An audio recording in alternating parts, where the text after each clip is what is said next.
Kangeso saparga chiel mamidhiambo. Mbamba toko koma ye tudri koda Ngeso Kangeso saparga chiel mamidhiambo e chenro mar tiedero oka kamwabro budho manyanga yasono kawakelo ni ngolo motimo cathedral. See you there. Tiedero. Ngeso Kangeso saparga chiel mamidhiambo. Manera Movie TV. fumuto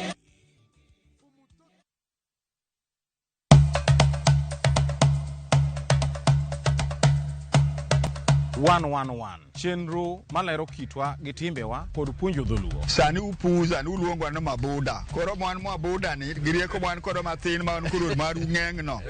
Ema sokelo nuseda. Wasewuotho mar kelo ni juok ogandawa kod ber magisekelo e ngima onagi. Dayo ne puonjo nyathi manyako kosechope ode puonje kaka onego oriti family mare. Tudri koda an James Rabala Kwase Rajabu owarga chieng. 111. Ngeso Kangeso saa 1:45 otieno.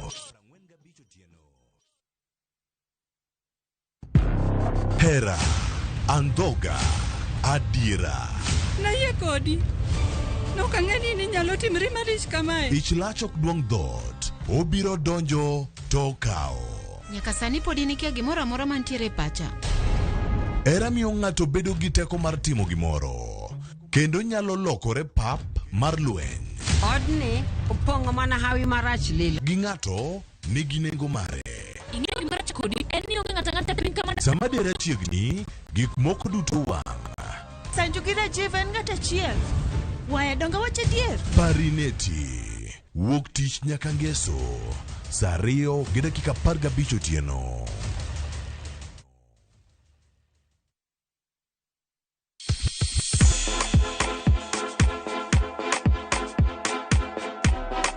Be isei korine miel. To bendi sei korine thumbe mamit manyien manyasani. Wakelo ni mixes malit kabisa kod miel manyasani. And of course Ngeso Kangeso nyakumwa jumta Krista Mwena nyaka sauchieza. Cheki melanin top imeweza. And of course Hilo bwana. Chenro en Honda Kuma. Wewe twende. Leo tunakunja kitanda.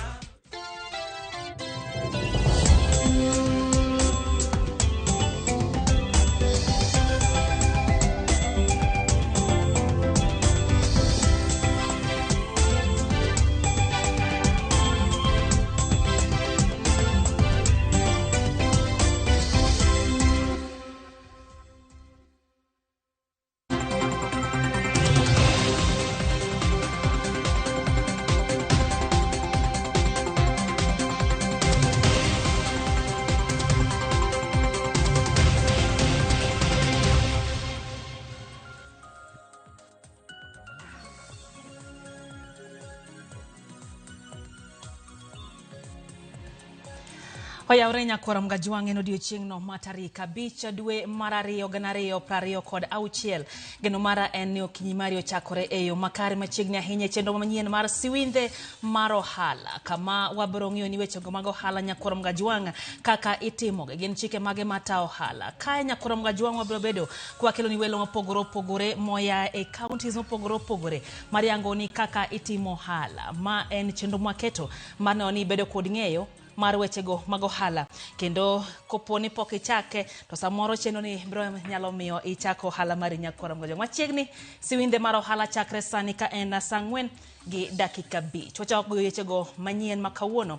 Ka migawo mar arita koro chako tiyo kod riwruoge ma ok mag piny owacho anyate kuonde dak mayuto ji nokie mar manyo jopuonjre mapok odonje grade mar 10 mabiro bang' piny owacho rido kanda mar mondo mi jopuonjre ochopie skunde bed ne gin kod uniform kachiel kod omenda mar somo koso gi onge god. E gwenge ma Nairobi jotelo mag gwenge kama oriwo ruodhi koro tiyo kod riwruok ma ok mar piny owacho mar Shofco kendo nyaka sani gikwayo mondo mi riwruoge mamoko riwre mar konyogi tero jopuonjre moleo pacho.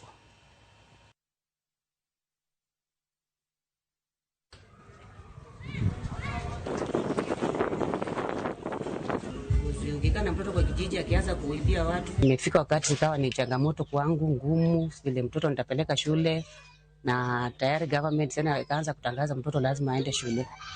So tulikuwa na bahati, kulikuwa na hapo kwa chifu wale wenye watoto wao, kuna wazazi wengine sio wote. Nikabahatika mtu akaniambia, nikaenda hapo nikapewa mattress na blanketi. Jakiwa akanitafutia mtu hapo kwa kanisa hapo ya Catholic, akanisaidia pia kipato kidogo. Pia watoto 45 ambayo wameingia katika shule. Silika zingine pia ikuje katika kijiji. Tuko tayari kuwasaidia, tuko tayari kusaka hao watoto na tuko na listi zao, wale ambao nitakana wasome na wajaenda shule na wale ambayo wameenda bado wameenda na pesa nusu.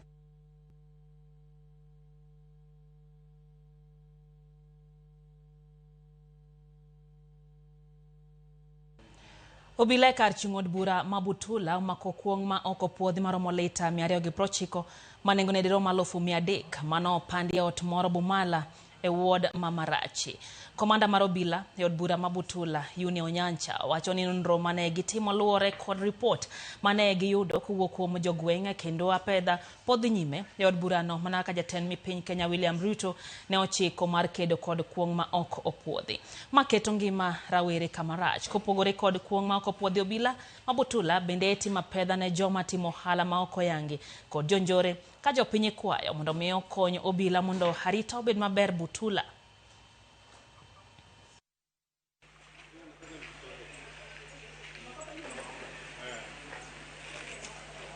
Hii pombe tumeipata kwa nyumba moja. Kulingana na vile observation yetu ni kama huyu mama anakusanya hii pombe pamoja kwa nyumba moja na anaisafirisha kwenda mahali ama sehemu fulani. Cost yake ni kama shilingi 1,300. That is the street value. Na tumeweza kushika watu wawili ambaye tunatarajia kufikisha kotini kesho. Hii pombe tunafanya tunatekeleza kila siku kwa sababu kila siku tunafaa kupeana ni pombe ngapi tumeshika, ni mihadarati ngapi tumeshika, bidhaa hizi za magendo pia tunashika hata hizo. Tunatekeleza maelekezo ya rais, tupigane na pombe na mihadarati. Kama hii pombe vile tumeipata, nataka kushukuru wananchi kwa sababu ndio ni tip off tumepata, ndio tukaelekea kwa hiyo nyumba tukaweza kupata hii pombe. So ushirikiano yetu na wananchi ni mzuri na ningependa kutoa habari kwa wananchi wote wa Butula waendelee kutoa habari ili tuweze kupigana na hii pombe haramu ili tuweze kuokoa wananchi wa Butula. Nyakoro mkajwang' ywaruok mar siasa to ahinya kin moko kuom jogo mosenyiso gombo gi laro kom mar kar chung'od bura Mauriri higa 2027 medo kelo luoro kod lal ka seyo kori keto ne jotelo matiyo marach kod moko kuom rawere chwalo agenda gi mag siasa. Jojo manigler kwa county ma Migori. Kar chung'od bura Mauriri kuom kuondego mag chung'od bura county ma Migori ma osebedo ka ong'ere kod siasa mar kwe kuom kinde malach. Kata kamano, chal ka gima historia mar siasa mar kwe e sapkwani Mauriri koro chako lal.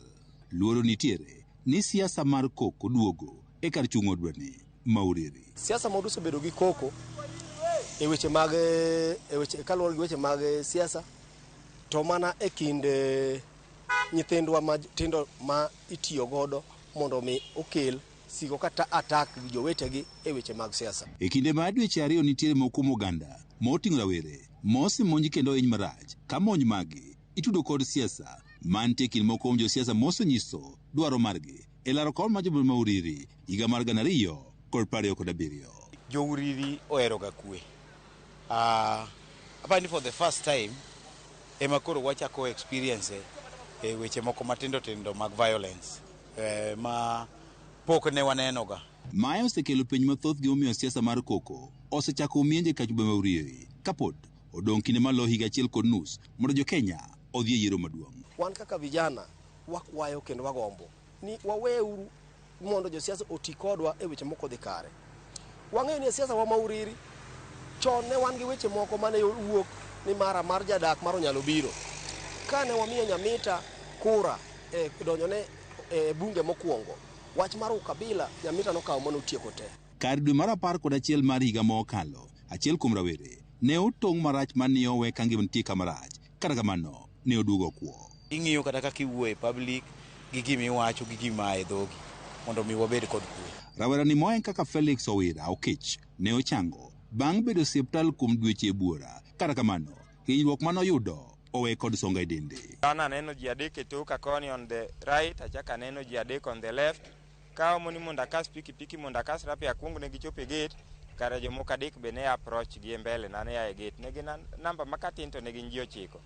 Koro jogi ochako beto na pikipiki gichako beta, gibeto wang'a, gibeto wiya kae, king'iyo ibro neno ka wiya kae ne nigi kat, badani ne gibeto ng'olok ti, tienda ne gibeto ler, king'iyo kara dhoga kae ibro neno ka ne gibeto magi muko lekena. Midhiero mowira okale ok ne ogik mana kod kanyo ero, to pod owachi kata ndalo machuok mokalo bende ne otem monje ka obila ema ne orese. Kaka nomak ji 2 kachopo Thursday no gotieno momake joka gokinyi, kachopo gotieno achaka bedo attacked kendo. Gibiro gi tarimbo gichako muko na dhot.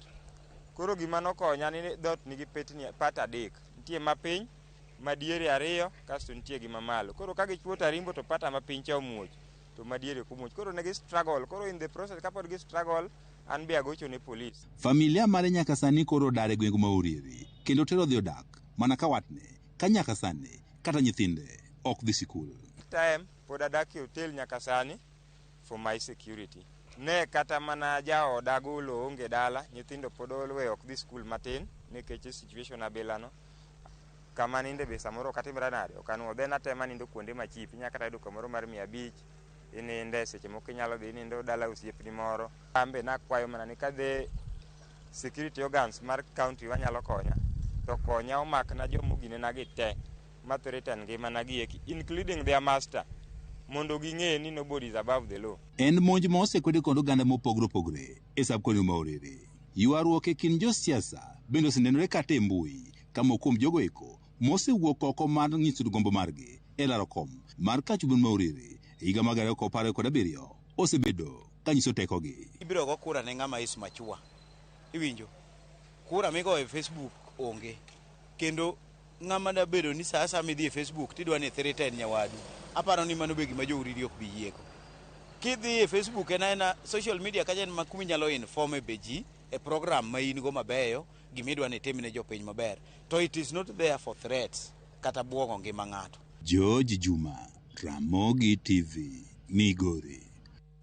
Komiti marango kaka ikete tim report NADCO chopo Kisumu kendo limo tend county ma Kisumu kama kaka ne giloso kawuono motelo okinyi.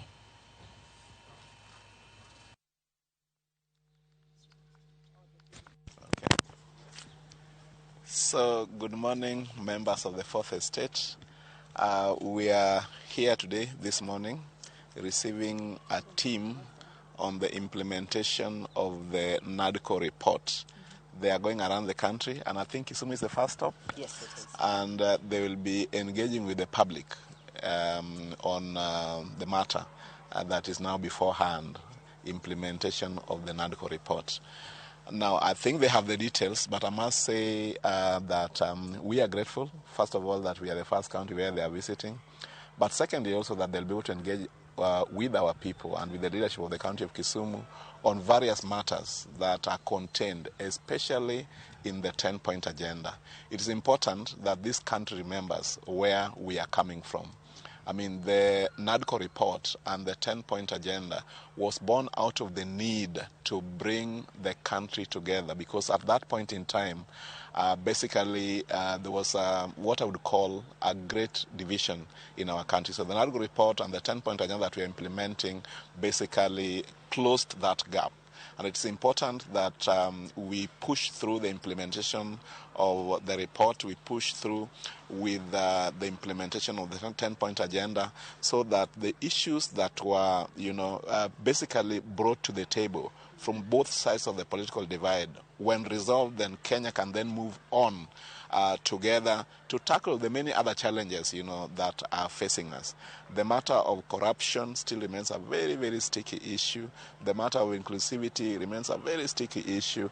The matter of strengthening devolution remains another very sticky issue. And again, for Kisumu, the matter of compensation of victims of post-election violence, those who died, those who were maimed, and those who lost property, which is part of the 10-point agenda, I think still remains something that we'd like to see implemented. But I must say at this point that we appreciate His Excellency the President for the deliberate effort. I think even the fact that the committee is here is something that we need to applaud the President for. I think he's already out in the country trying to bring our country together. And I think that it is important that, from whichever side of the country you live in, we join the President in his unity efforts, in his effort to build bridges of unity, bridges of development, and so that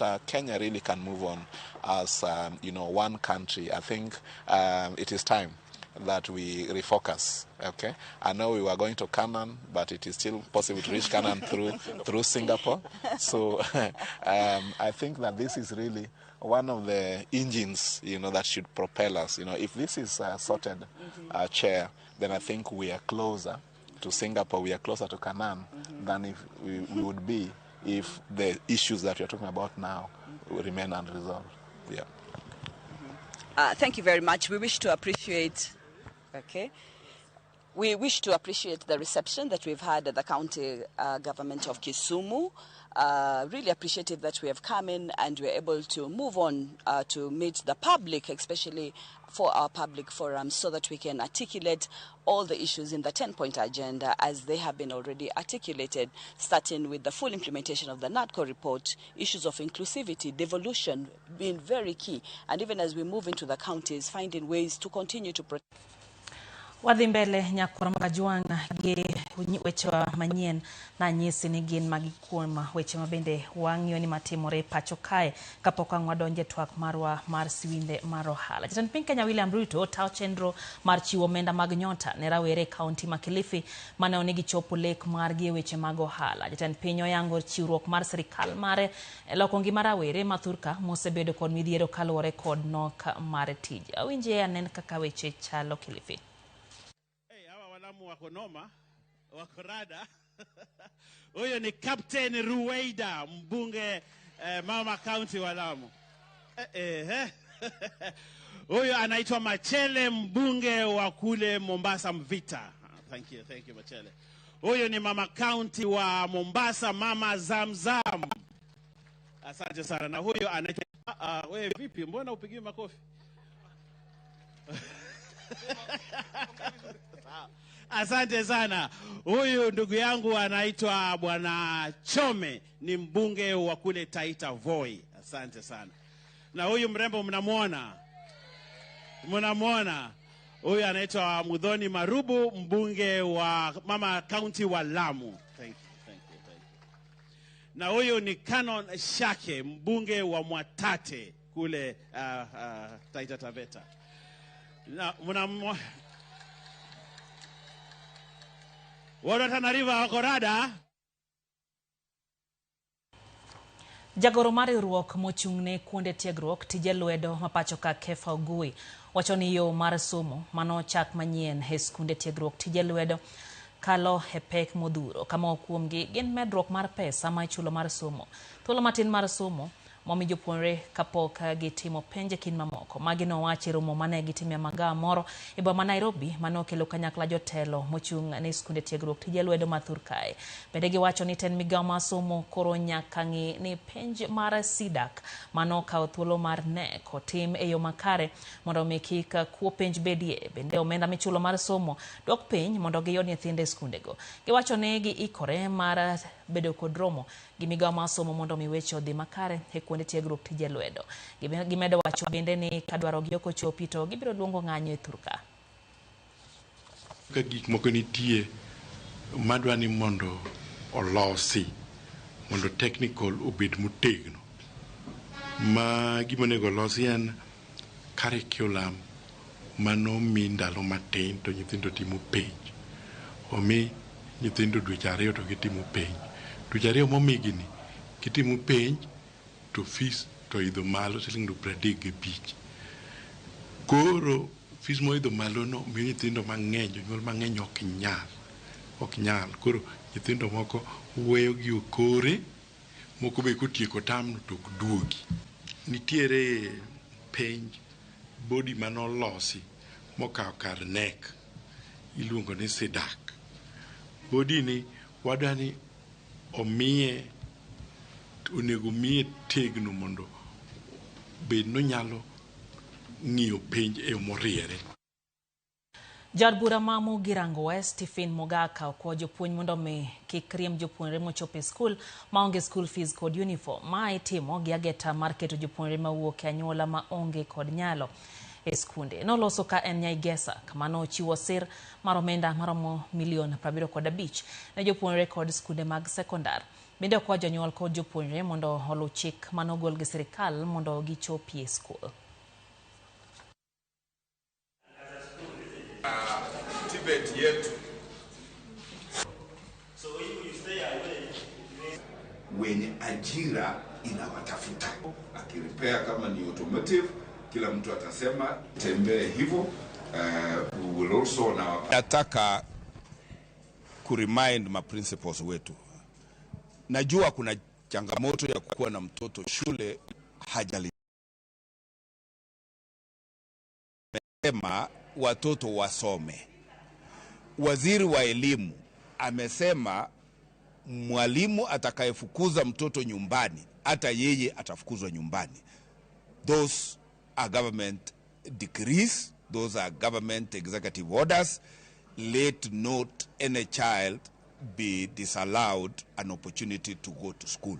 Mimi nimesema wangu wa West Mugirango, kama mko nao leta orodha yao, leta details zao katika afisi ya CDF, ndio sababu tumepewa hii bursary fund tusaidie watoto. We cannot be the Singapore we are told to be if we don't have human capital.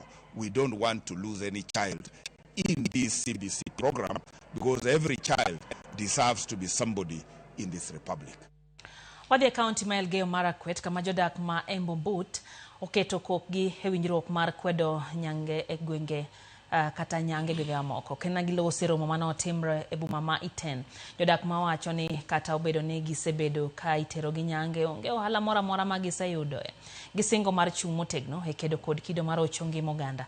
Kendo ne nyithindo manyiri obedo thuolo mar chopo lek mag ngima koting'o koda ka somo e kin mamoko. Nikaamua nikatoka nyumbani, nikaenda kwa nyanya yangu hakuwa mbaya sana. Kwa hivyo alinikaribisha, tukakaa huko, akanihepesha tu, hata alikataa kusema niko kwake. Kwa hivyo ndo niliepuka. Our project is focusing on frontline activism, so that activists embedded in the community have the talks with the elders, with youth, with women, with men. But with the activists alone cannot do it. We need also the support of the government. FGM is mutating. Increasingly, we are having a new trend, medicalization, a medicalized FGM, where girls come to clinics as though they were sick, they are cut, they go home. We have cross-border.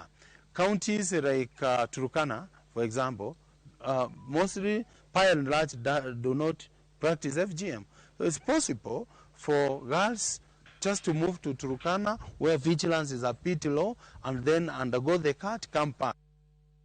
Bad ming'ao marango weche nyithinde pacho ka ochiwo ote margi kotenre kod mach manomuoche od nyithindo ma Mangina mayudre kaunti ma Kisumu. Mach ma kama nomuocho dhiao manyoro e yote margi giango ni onge nyathi mora mora moyudo hinyruok e mach ma kamano. Kendo bad migepe mago mopogore opogore mag sirkal nyotiyo mapiyo mar simo majno. Bende gitiyo kanyachiel koten kaunti ma Kisumu mar chiwo sir ne od nyithindo no. Nonro bende dhi nyime mar fwenyo gino manyo kelo muoch mar mach ma kamano.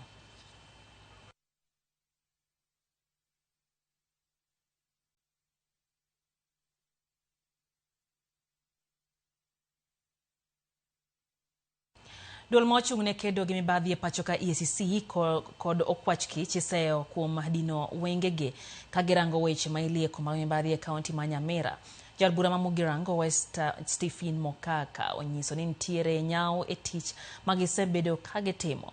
Oyagore mar kaundao mar chik ne gavana ma Nyamira Amos Nyaribo kanodonjne gi ketho mar tiaritha gi omenda mar $20 million mane onego otigodo e chenro mar kaunti ma Nyamira.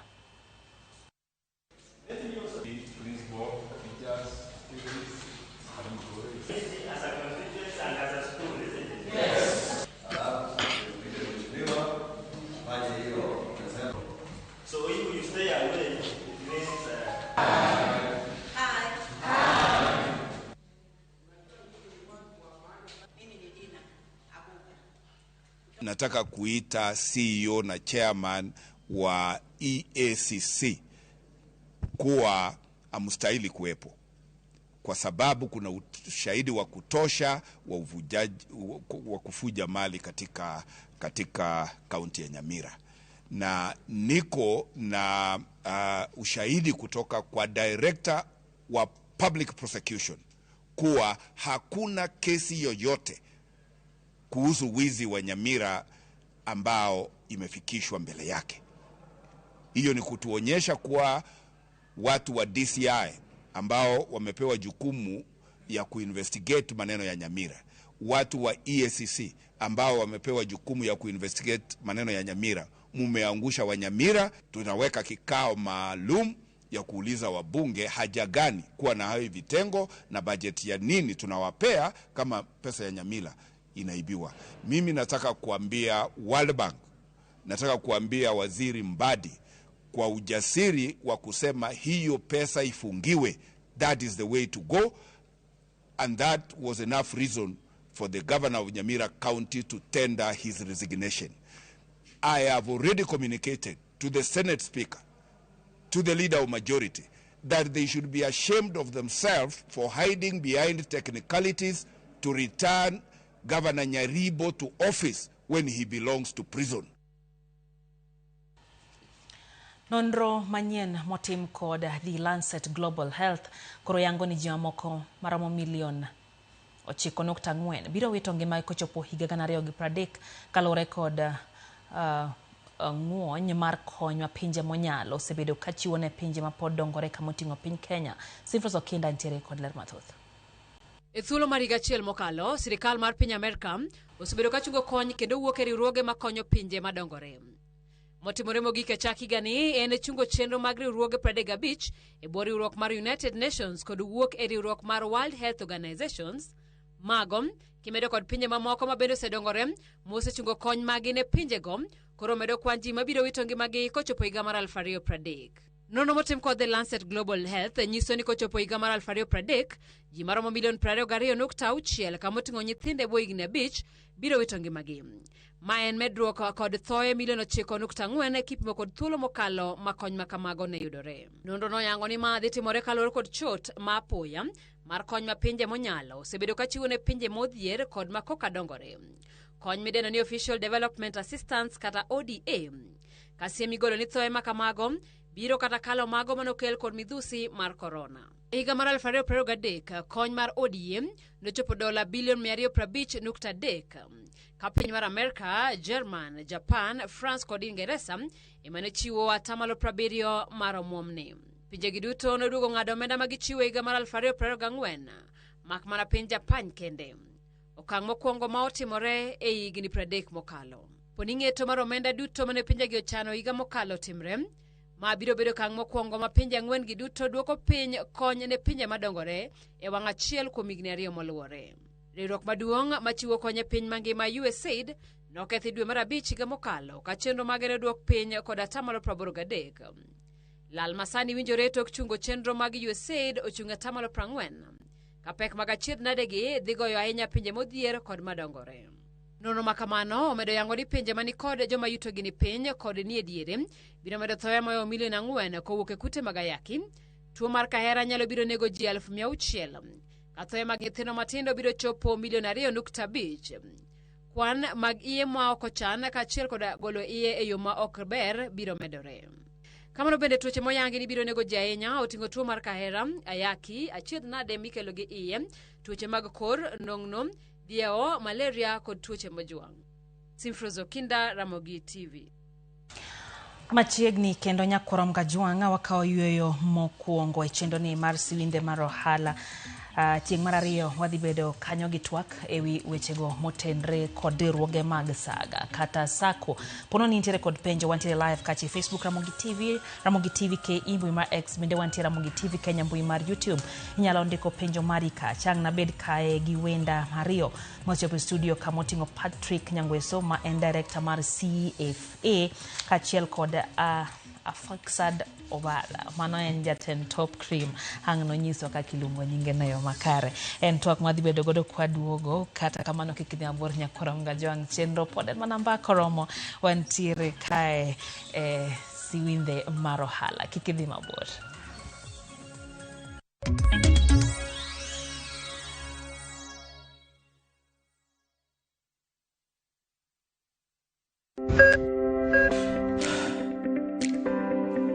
E chuny ogandawa, ngima mar del en mwandu maduong'ie moloyo. Mondo tekruok mar dende obed maber, ok gin ga gik matek. Gin gik miluongo ni lifestyle. Manyiso ga jotuo ni gigi ok gin gik minyiewo, gin na gik mitimo. We bedo gi kiawa, kendo chak bedo gi ng'eyo. Nachako chemotherapy. Side effects nen, yier wi nyaka lwar, constipation, chandi seriously. Waruaki e penj laktar, ma en tudruok gi lakteche molony. Isami dhir jahocho cha, nyaka ibed ni iseng'eyo ni mae shida ma an godo, to adwa kony. Chakre weche thieth kod chiemo mar mine mayach, nyaka e weche thieth mag tuoche masiko. Wakelo od thieth e od dak. Tuo mar rheumatic heart disease ni landore sana sana e gwenge ma poverty nitiere. Riwri gi Ruth Otieno, Tich Abich, saa 12 odhiambo.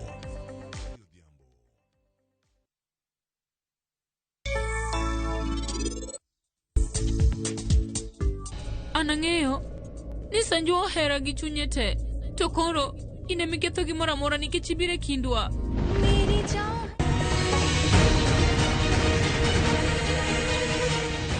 En ang'o marach gi Niti? Oridre stairs to pache nitie kumachielo.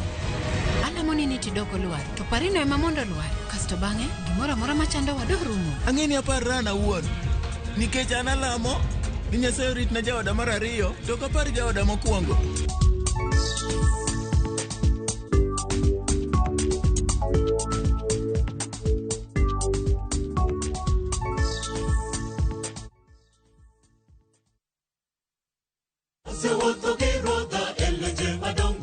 Ma en Injili ngima, Injili makelo ngima. Bironu sabato ka sabato, are sa achiel nyaka sa 3 okinyi. Wadhi kelo nu chenro mamit ahinya. Jok manok osomo lesson, wadhi bet gi lesson mar juma. To Nyasaye dwaro ni seche duto kata piny obedo matek machal nade, to challenges moro mogodo kik golwa kuom Kristo. Wadhi bet gi children's sermon ma wadendo ni Lulu mag Yesu. To noting'o ligangla mondo hikre ne kedo. Be iikori ne winjo wach Nyasaye. Ne thuon wach mwadwa wuoye en ni mwandu kik teri mabor gi Nyasaye. Wakelo jower mopogore opogore makelo nwa Injili makelo ngima. Okidwa koso Injili ngima kitayou kod an Lorina Chieng. Happy Sabbath.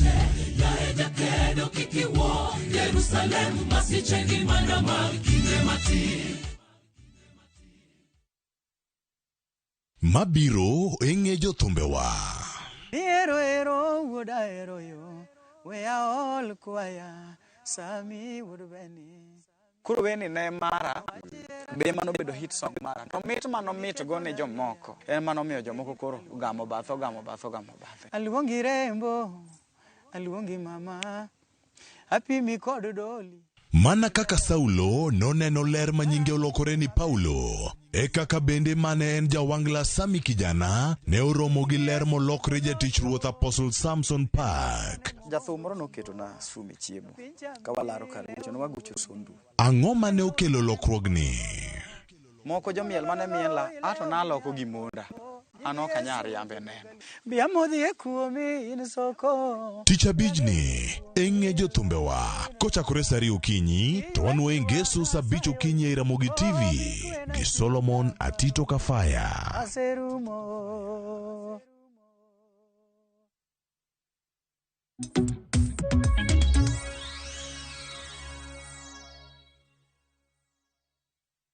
Machiegni kendo nyakoro mojam polo antere siwinde mar ohala. Bad migawo mochung'ne koro chal kolwasi oyango ni kodh chwiri dhi chako chwe pacho ka chakre dwe ni nyaka dwe mar 6 higani. Kendo chal en ni kodhno dhi bedo mathoth nyaka e alwora mar Nam Lolwe. Kaka jafwambo marwa Cynthia Onyango lero, sirikal okwayo jopiny mondo obed akicha kendo chiw ripode mag midhiero mag koth mondo mi okony e reso ngima. E lipodgi manyiso chal mar kor lwasi ahinya e kodh chwiri migeno ni dhi chwe pacho ka chakre dwe mar 2 ni nyaka dwe mar 6, bad migawo makoro kor lwasi pacho ka ma bende ong'ere kaka Kenya Meteorological Department oyango ni gwenge mag Nam Lolwe, Hoho mar Okak kod Imbo mar Kenya dhi yudo koth manidiere nyaka mani malo mokalo mohewo mapile. E lipodgi makende manyiso chal mar kor lwasi ahinya e kodh chwiri migeno ni dhi chwe pacho ka chakre dwe mar 2 ni nyaka dwe mar 6, bad migawo makoro kor lwasi pacho ka ma bende ong'ere kaka Kenya Meteorological Department oyango ni gwenge mag Nam Lolwe, Hoho mar Okak kod Imbo mar Kenya dhi yudo koth manidiere nyaka mani malo mokalo mohewo mapile. Gwengegi oting'o Kisumu, Homa Bay, Migori, Siaya, Nandi, Kakamega, Vihiga, Bungoma, Busia, Baringo, Nakuru, Trans Nzoia, Uasin Gishu, Elgeyo Marakwet, West Pokot, Kisii, Nyamira, Kericho, Bomet kod kaunti ma Narok. Kenya Met bende olero ni gwenge mag kadho wadh Nam Chumbi bende dhi bedo kod koth mak mana ni odhi chakore dwe mar 4 kendo dhi nyime nyaka dwe mar 6. Gilero ni lipot makama bende nyalo bedo kod chochni matin kaluwore kod yembe mahinyo futo kadho wadh Nam Chumbi. Kendo jopiny mawuok e gwenge makono kwa mondo kinde duto yud lipot makende moyiedhi mar odiochieng' kodiochieng' kowuok e mbui mar bad migawo makoro kor lwasi. Lipod Kenya Met bende wacho ni chal makama bende igeno ni dhi kelo liet mopogore matin e gwenge duto ma pacho ka pekne nyalo nenore e gwenge mokwako Nam Lolwe, kadho wadh Nam Chumbi kod nyandwat mar piny Kenya. Average temperatures are expected over the whole country with increased probabilities over the parts of the Lake Victoria Basin, the coast, southeastern lowlands and parts of the northeastern Kenya as shown in figure 3. Potential impacts of the rains March to May 2026 season. I wish to say that the expected rainfall during the season 2026 is expected to have both negative and positive impacts across the sectors. Kaluwore kod ma, gwenge ma pacho ka igeto mar bedo kod oula mapek, tuoche ma ikelo kod chido mar pi, malaria kaachiel kod tuoche mamoko kendo jopiny okwa mondo bed akicha. The other impact in the western region is that we expect to have flood risk. We are expecting outbreak of waterborne diseases such as cholera, typhoid, bilharzia. Sirikal okwa mondo neni oloso oinga mag baro oula, odundu mag minyaga kod puko taka, apeini oger kendo tudruok obedo makare kind sirikal kod jopiny mar neno ni midhiero kedgo kapok okelo lal mar arieya.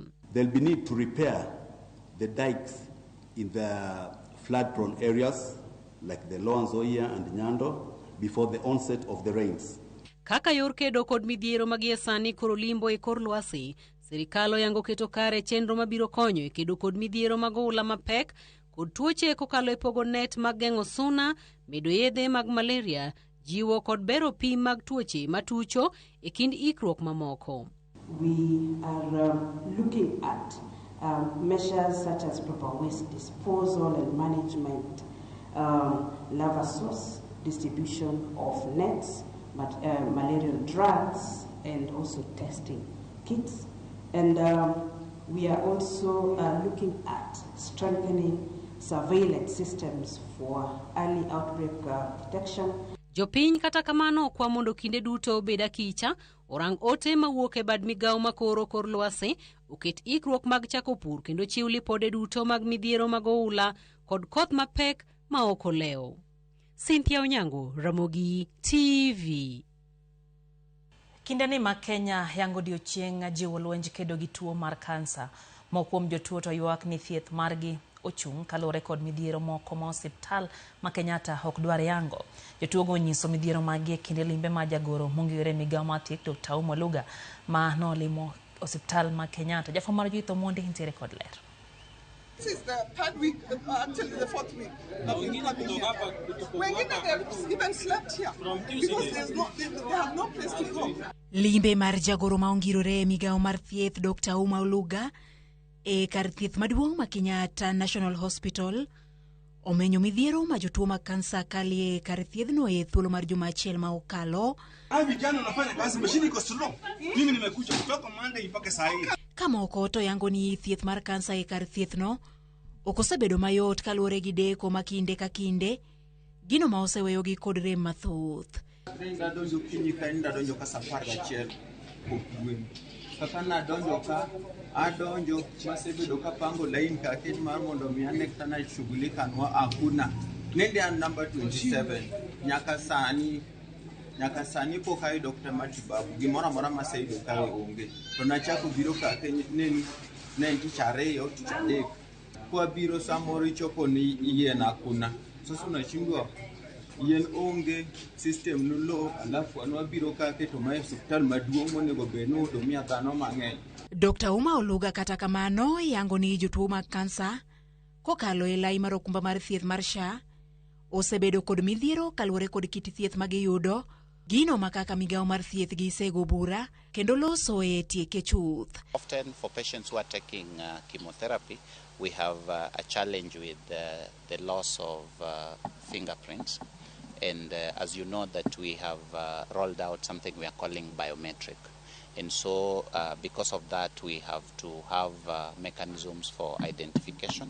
I think it's just about a delay that may need to be sorted, and it must be somehow unique.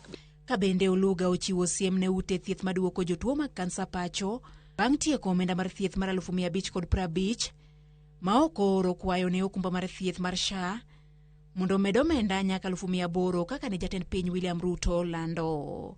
If any hospital is telling you that they are not allowed, I think it is important that you know that that is not true. Because right now we are even sending messages specifically to patients. What the hospitals have to do, and the CEO is here to confirm, the doctors are here to confirm, is to notify the Social Health Authority that this patient has exceeded 550,000 and please allow us to access. And it is in their contracts, and we have sent emails to all hospitals that have contracts. Edwe achiel mabiro, bende oyango ni gidhigo chapa report mayango nengo mar thieth kod yedhe duto ma itiyogo e pachoka mondo kony jotuo e yiero thieth ma nengone yot kendo ok duono okumba mar thieth piyo. Judith Omondi, Ramogi TV.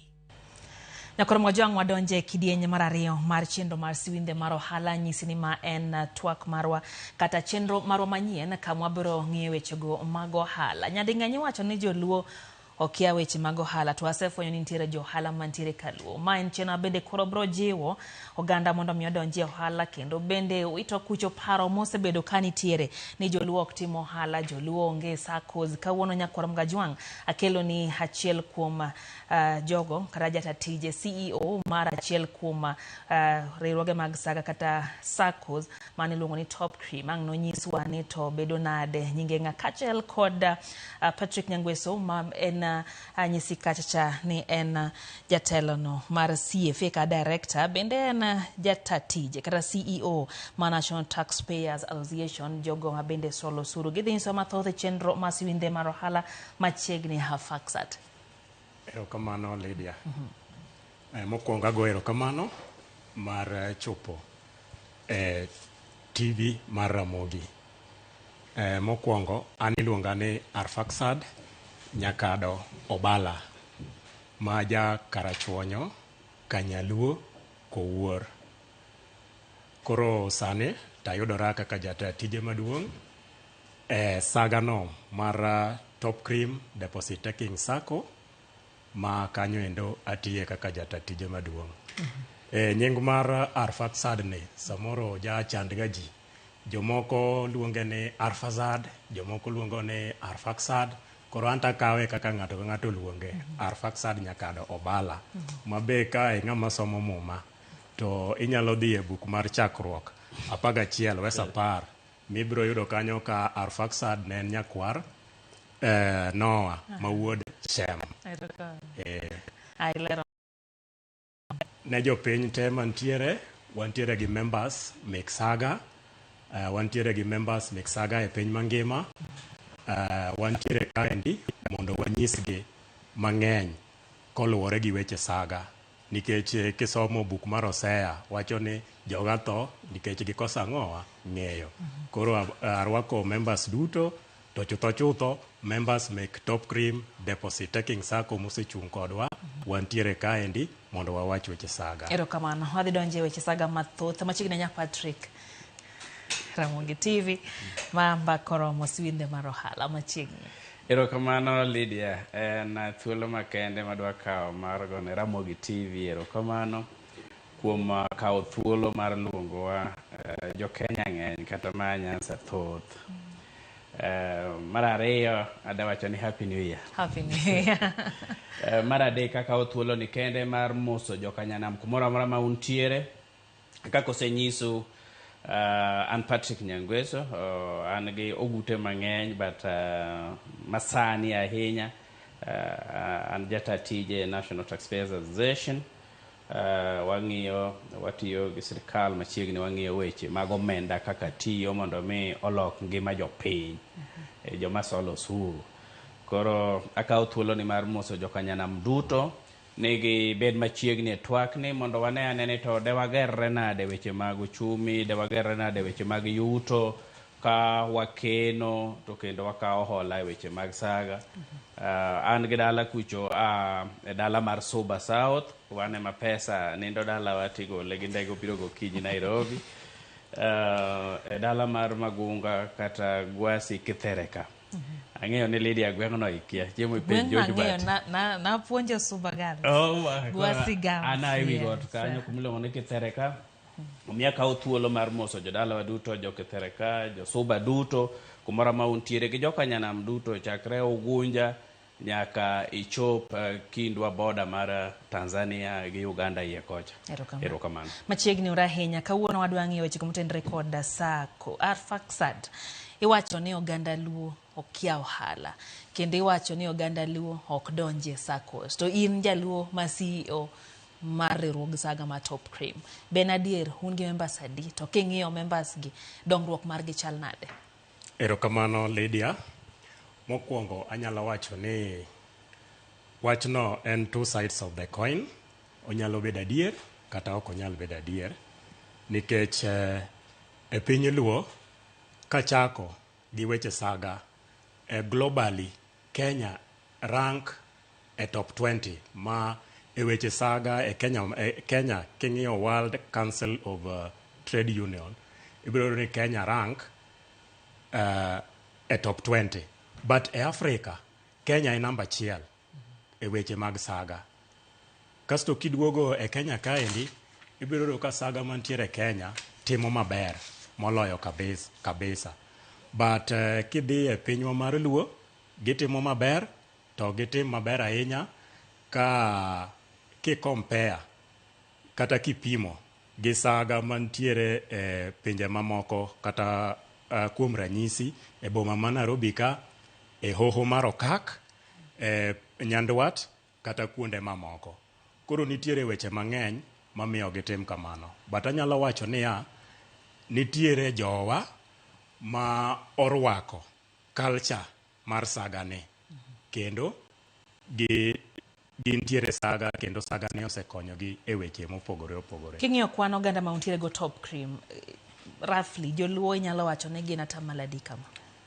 Joluo nyalo wacho ni because we have a total of 2,000 members and chiegni atamalo 80 kuomgi gin joluo mane saga mar Top Cream. Kendo saga ni osekonyogi. To anyalo wacho ni jowa mokwongo gigegi ok gihero ahinya. Ibiro yudo ka kar mondo gilos margi to gihero mek jomoko maoko moseikore. Kata saga mineno madongo gi ma asset base gi dongo gi. Ibiro yudo ka joluo o invest kuno but mekgi to chutho ok gihero ga gigegi embrace gigegi. But jowa mwase uso negi ber kata gimomiyo jowinjo donje saga ginto gintie kendo gineno. Patrick chalne joluo chakoro wako saga e pacho kae. Nyama mad. Erokamano Lydia. Owadwa Bala osekete maber. Ing'eni saga en pesa ni ma ikane. Koro oningo wachagi kanyo. Ni saga en kao pesa ikano to kendo en jokanyakla mar riwruok mar saga no mabedo piny to chiwo chike. Koro gimikano no emang' ni kao kaka loan kata kaka ola madekonyi. Koro mwalowa to en adiech wach ni pod ok odhi maber ahinya. Nikech adwa mi mfano gi Embu County. Embu County nigi constituency 4. Te constituency 4 ni Embu County kende nigi saga makalo 20 kawuono. Mano chiegni nyisi ni constituency kaka dangi dhi Rangwe constituency iyudo kata mokalo 5. Tieni pesa ni elwet jopiny ochiegni. Kidhi korwa Lydia iena manda mi data ni Kidhi korwa ineno Migori mong'ere ahinya gin mana 5 kama. Aka Mwalimu National Sacco ing'eni ni ka odhi kocha en mar jopuonj. Aito sako gi be giluwore gi sekta kidienje. Nitie mag jopur, nitie mag jopuonj, nitie mag polis, nitie mag jotich sirkal, nitiere jo kaka na ler ni malach, nitie mag jotich kaka gin mag kanisa, mag hel kaka Amref gini. Koro gin kidienje, energy kaka ing'eni Stima Sacco. Koro kineno mamwalo mantiere gin mana moa koni modhi kucho. To Embu mina nyisi ni gin mag kor gwengego. Ochaki gigi kanyo. Koro confidence yani mondo mi dhano kawe mayoto chak uso matento gitere bedo mamalo nikech ging'eyo ne Lydia nya japuonje choe ma jakom kata siyo kaka neno ko siyo Bala. Oningo beni kineno gwengwa makarachuonyo oningo beni gi trust nikech achiel kuom gi ma jatelo kanyo. Koro kango lal go tunyalo lawe unyalo maka unyalo ng'e kata dala gi. Koro king'iyo kaka Migori nitie gin kaka abich kende. Marisha en national one manikono, Mwalimu manikono, Tawa kibiro Rongo ka nitie moro Rongo Jua Kali. Koro kata jo theth gi bende yaw margi kaka jo tiang'o ningo yaw margi ang' no wuoye then Asili. To marach kabisa e county wa makoro marach kabisa kane wacho ni bende jokarwa ose embrace kata ose kao saga gi en Siaya. Siaya gin 4 kende. Nitie Montaraji, Chaoba, Azina gi Mwalimu gi national. Koro yudo ni 2 Chaoba gi Taraji watema ting'iyo sub counties mantie chaka Ogunja ward ing'egi te ka gina 6. Then kibiro Homa Bay ere koro Top Cream tiyo king'iyo county women sacco mene governor Nyawang'aya ochako sama ni pod en women rep cha tinende themba kata korwa kidhi monga kujo office mana okete olor me iwa mana ni police cell kata police cell seche moko iyudo joma kosa iyawo. Koro Taraji Homa Bay iyudo Shopko Homa Bay county mina wacho no Mwalimu inya paro ndalo mane wadongo kata gwengwa ma Homa Bay Sonyanko nong'ere zaidi kendo nomiyo jopuonj platform mane ginyalo dongore godo gikawo hola kaluwore gi kaka isekeno. Koro kidhi Kisumu mabe oningo bed city kata ng'i Mombasa kata kaka Eldoret kawuono king'iyo saga manitie muonyo Kisumu chiegni nyade 6 nikech Kisumu mong'ere ahinya kabisa mobedo recognize kata gi Sasra gitino ok ginya gi kapar but 6 mang'e ahinya kaka Stima gi Arambe Mwalimu Kimsitu nyocho epo kanya paro ndalo mane baba oginene kacha gi epo gi Ngodinga kacha to gi Keystone to gi Upstar.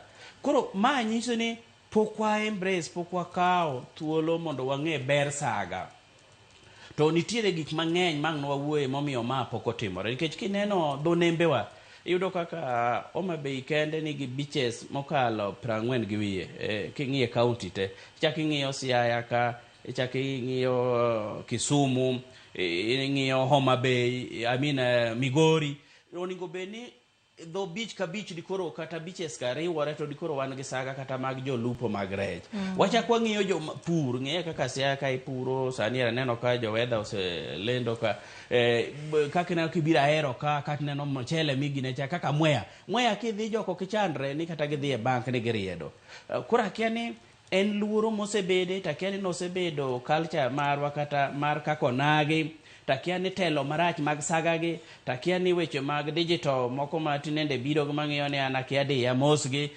takiani en governance issue moro mar lal gi pesa ji to akiani yuto wa matin mondo mite takiani puonje mapokwa puonjo jowa financial inclusion and education pokwa puonjo jowa nikech mine kaka nena ahero kacho ningo beni chieng' magise uzo ka tich ariyo to dhano ringo to kao pesa kano e saga koro magi gik moningo beni wawuoye ni to ber saga en ang'o to king'iye gi weche mag benki ere kaka dokony nikech saga ko oponi jowa okawo thuolo mo olosogi aito be oken gima duong' ang'ne owadwa balanyisi ni kata chako saga okiduong' nikech kun japar kama to nya chako saga teka ne un gi bylaws moko maber mago be ang'na wawuoye koro ken gimoro matek ahinya oningo beni gwengewa kaka jopur cooperative societies gi oningo beni giloso mar jo oken kata ni ma kaka neno mar kidienje kaka ni ma jopuonj ng'eni koro ka ji paro ni saga en nyako bed mana ma jopuonj kidhi Migori mining sector ng'ani kaka miners ka oningo beni kidhi Makalda gini kocha puonj ji mondo mi gichak saga matindo miyo pesa luorore kor gweng' ikano kata kikano tikawo nyadidek to gikendo interest mare bende ni piny kikawo hola opogore kidhi Equity ok wacho ni bank rach opogore kidhi cooperative bank nikech ka ang'no penji ere birth certificate ere marriage certificate saga onge okipenj gigo en gima kisemedo keno to jogo committee approve to apply to gimi kendo nyalo se kate simu koro magi ang'na wawuene ere kaka dewa watigi leaders magwa jotendwa mag serikal jotendwa mag partners development partners private sectors mondo mi ojiw oganda wa duto mondo mi oket saga wa ochaki e gwenge wa kaka neno Kisii nakoni Kisii nigi kode karibu makadhi 20 Kisii county kende to ineno ka kwano ni Siaya kwano ni Homa Bay Kisumu to gi Migori nyiso ni pod wan gi rem malaj to onge gwenge manyalo dongore kaka winyo ni wan namba 1 e Africa en adieri nikech last year na awuoyo gosiep na moro ma very technical ang'na mi nyinge bang'e ene mopuonjo ji sani weche mag saga in Africa to en ja Homa Bay Karele Sademba we kora wachni en ja Homa Bay to en region of Africa consultant to yudo ni korwa to ma gineno kaka dhana iwinjo kekada sama nene CC mar trade e Homa Bay ndalo locha wede magi gik ma kano chako to yudo ka buok nitiere nikech leaders wa madongo go okidwa kawo gini ka en gima dieri to en ng'ama puonjo Mozambique kucho kidhi Zambia kucho ene modhiye Ghana ene modhiye ko yudo ka kodhi kucho to en star to kwa duogo korwa koni to yudo ka jiwa ok ne gini ka gima nyalo konyo nikech banks bende sani leader nyine neno ka central bank odwoke piny to ingeni banks pod nie e biashara kudu ka interest ni malo ai tingeni pogruok mar saga gi bank investors emochako to saga to un en giru wegi en joka wegi une mung'ado weche une mubedo piny to wacho ne sani ere koro kaka sani ng'en gichiwo dividends share capital wamiyo ji 14% 8% asilimia 8 asilimia 6 to contribution mari meiga wami 7.5% koso 2% kaka antarika paka ng'weno luonga e mara saga wadhi chamo dividend koro ineno ka iyudo ka kikene chieng' moro ka nineno Mheshimiwa John Mbadi ne bedo interview sama ne gima osemiye tich mar Manyongedi ni penje ni to mwandu ni rom nade to nowacho ni ajo dala wan gima osekonya pesa na tin mwandu na agolo mana e saga nikech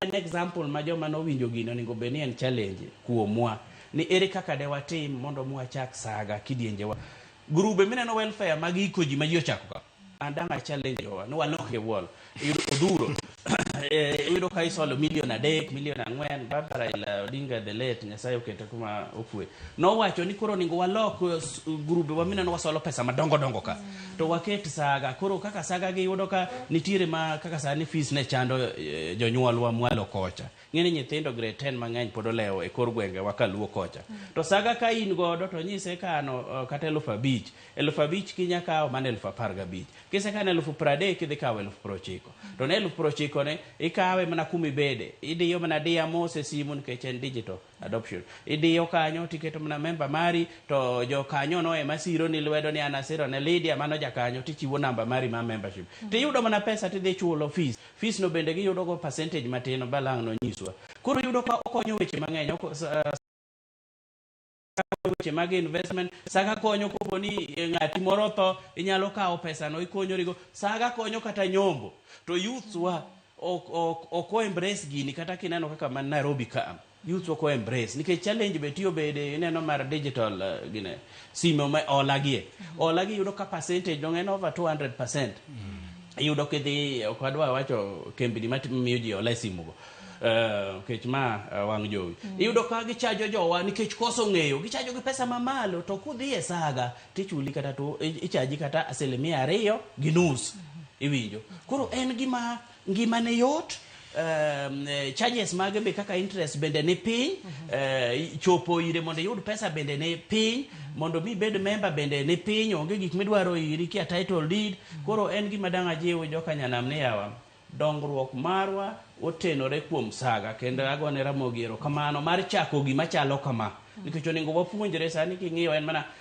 king'iyo puonjruok mang'eny en 2 term 1 term wan koro wadwano wapuonjre ni kata kwa dhi e 2 term 1 term to be wan gi manyonge lwedo e through saga erokamano Rokawana ahinya wadwa ng'iyo ni to loan uptake kata kao hola chal nade Nyakurom Gajwang' bang' yo ni ma en siwinde mar ohala kikidhi mabor.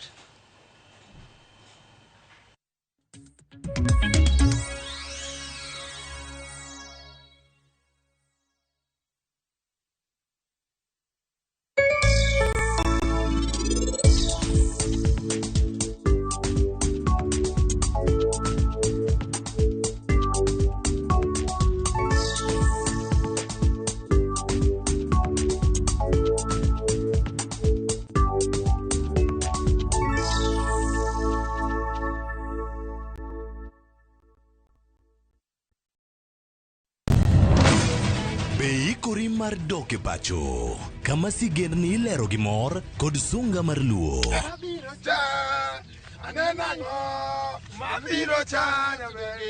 chakre weche hera mamulo chuny anyuola timbe machon nyaka sigendni madongo mag kit anyuolawa mapakowa magi ok gin mana sinema magi gin sigendni magwa ka oko mana chikni emomiyo koro sani wabedo kaka familia kar nyamerwa dhok ma wawacho koko mag nyierowa kit luo kod sigendniwa nenore ayanga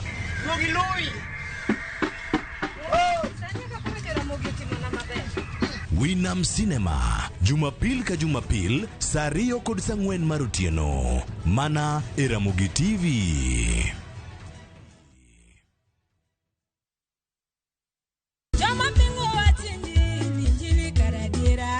Kar chakruok wach ne nitie wach ne nigi Nyasaye kendo wach ne en Nyasaye. Jumapil e chenro majiwo yieni chenro maketo chunyi machiegni gi Nyasaye. Juma ka juma wakelo ni wach man gi teko wach makelo geno ma oken shoya ma en kanisa mae wach Nyasaye kawariwore kachiel kod jotich Nyasaye mamoko mochiwore mowal kendo mogwedhi okodeo hiki kit chwech kata kanisa ni Injili kalo kokelni kod an jatich Nyasaye Ben Otiende an Roda Nyarko Kitmo an Ken the DJ wan kai nikech Injili mitnwa wan ka nikech herane mosiko wan ka nikech in Injili kalo mana Ramogi TV.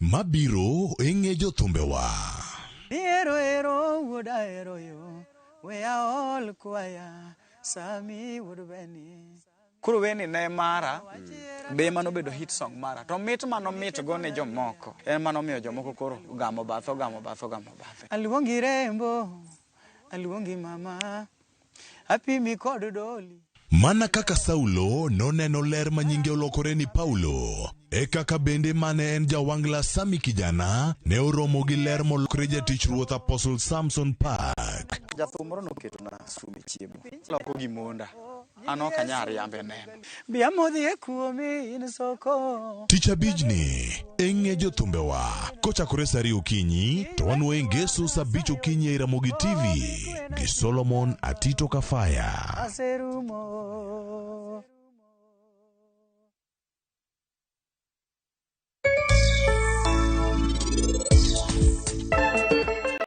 Penj laktar kokalo Ramogi TV ka ma en mwandu nyinge Ruth Otieno. Okuongo ohala dwaro adiera. Tijwa ni kikete miriambo to ok odhi nyime.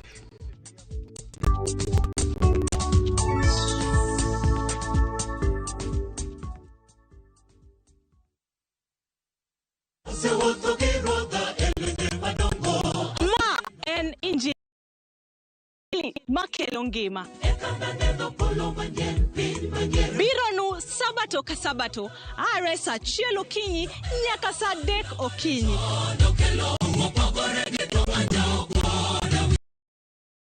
Chenro mamit ahinya. Jok manoko somo lesson wadhi bet gi lesson mar juma. To Nyasaye dwaro ni seche duto kata piny obedo matek machal nade to challenges ma waromo godo kik golwa kuom Kristo. Wadhi bet gi children's sermon ma wadendo ni lulu mag Yesu. To noting'o ligangla mondo hikre ne kedo. Be ikori ne winjo wach Nyasaye. Ni thuon wach mwadwa wuoye en ni mwandu kik teri mabor gi Nyasaye. Wakelo jower mopogore opogore makelo nwa injili makelo ngima. Okidwa koso injili ngima kitayou kod an Lorina Chieng. Happy Sabbath.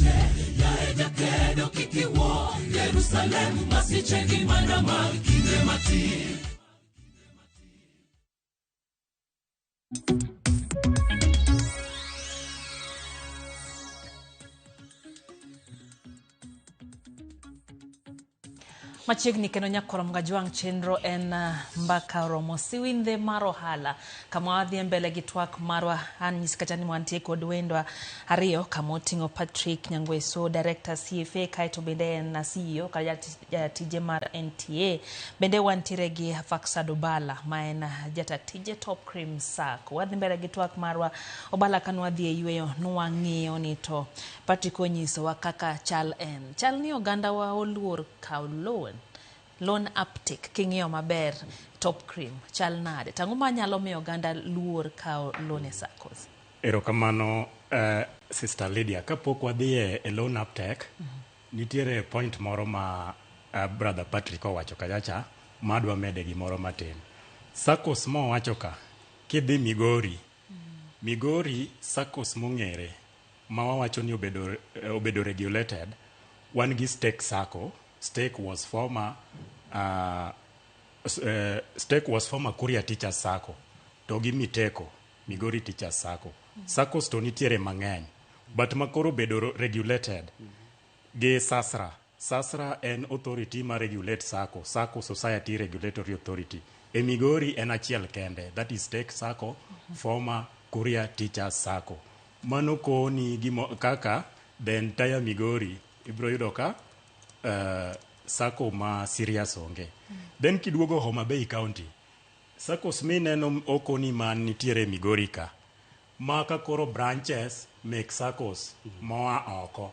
For example, Imarisha Sacco kuom ranyisi Imarisha Sacco ne en former Kipsigis and Kericho teachers emobiro to Imarisha. So kodhi Migori oken Sacco moa Migori manigi origin ne Migori. En Sacco moa oko. Kimedo gi mo macho branches kama moko.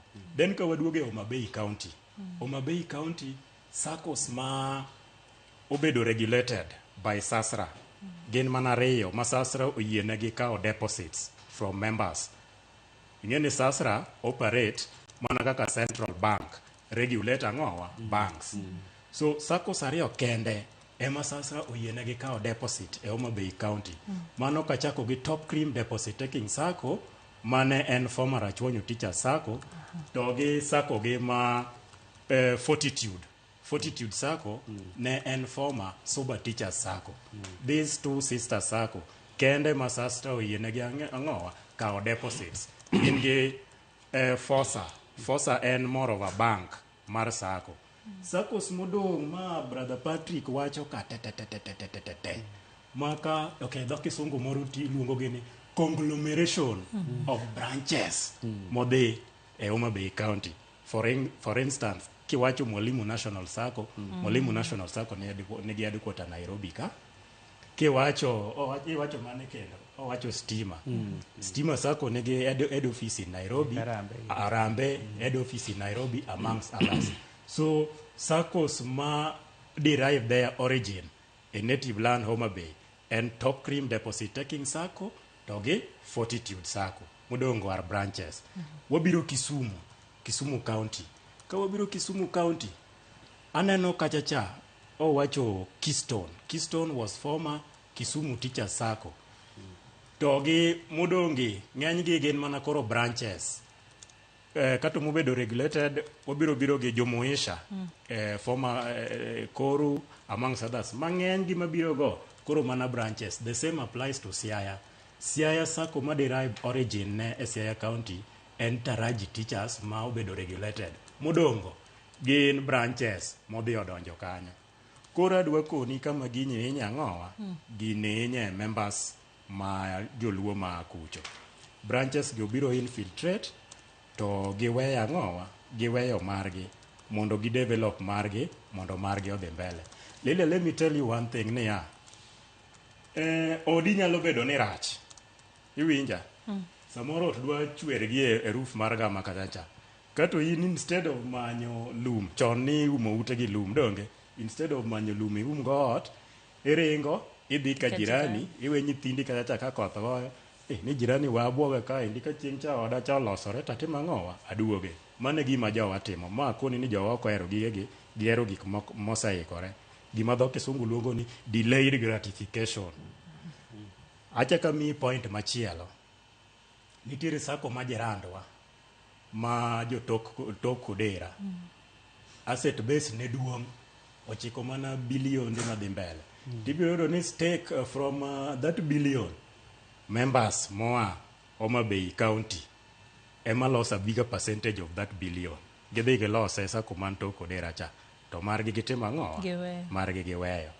Let me tell you niya, ing'eni nyalo dhi Katera, inyalo weyo odi tidhi Katera, but bang'e achien ing'eni Katera kata los gik moko miketi igo ang'owa, igo floor maber, miloso ot maber, kanyo kithoto ok bi ikie. Ibiro konyo ni bwana dhi dalani, ilose ang'owa, dalani bende. Mano point madwa nodonji. Wacho ni king'iyo membership mek Saccos, 1 decade from higa 2014 nyaka higa 2024, 2014 to 2024, 1 decade, membership mek regulated Saccos mobedo regulated, osedongore koa million 3.80 million 3.80 nyaka million 7 3.739 million.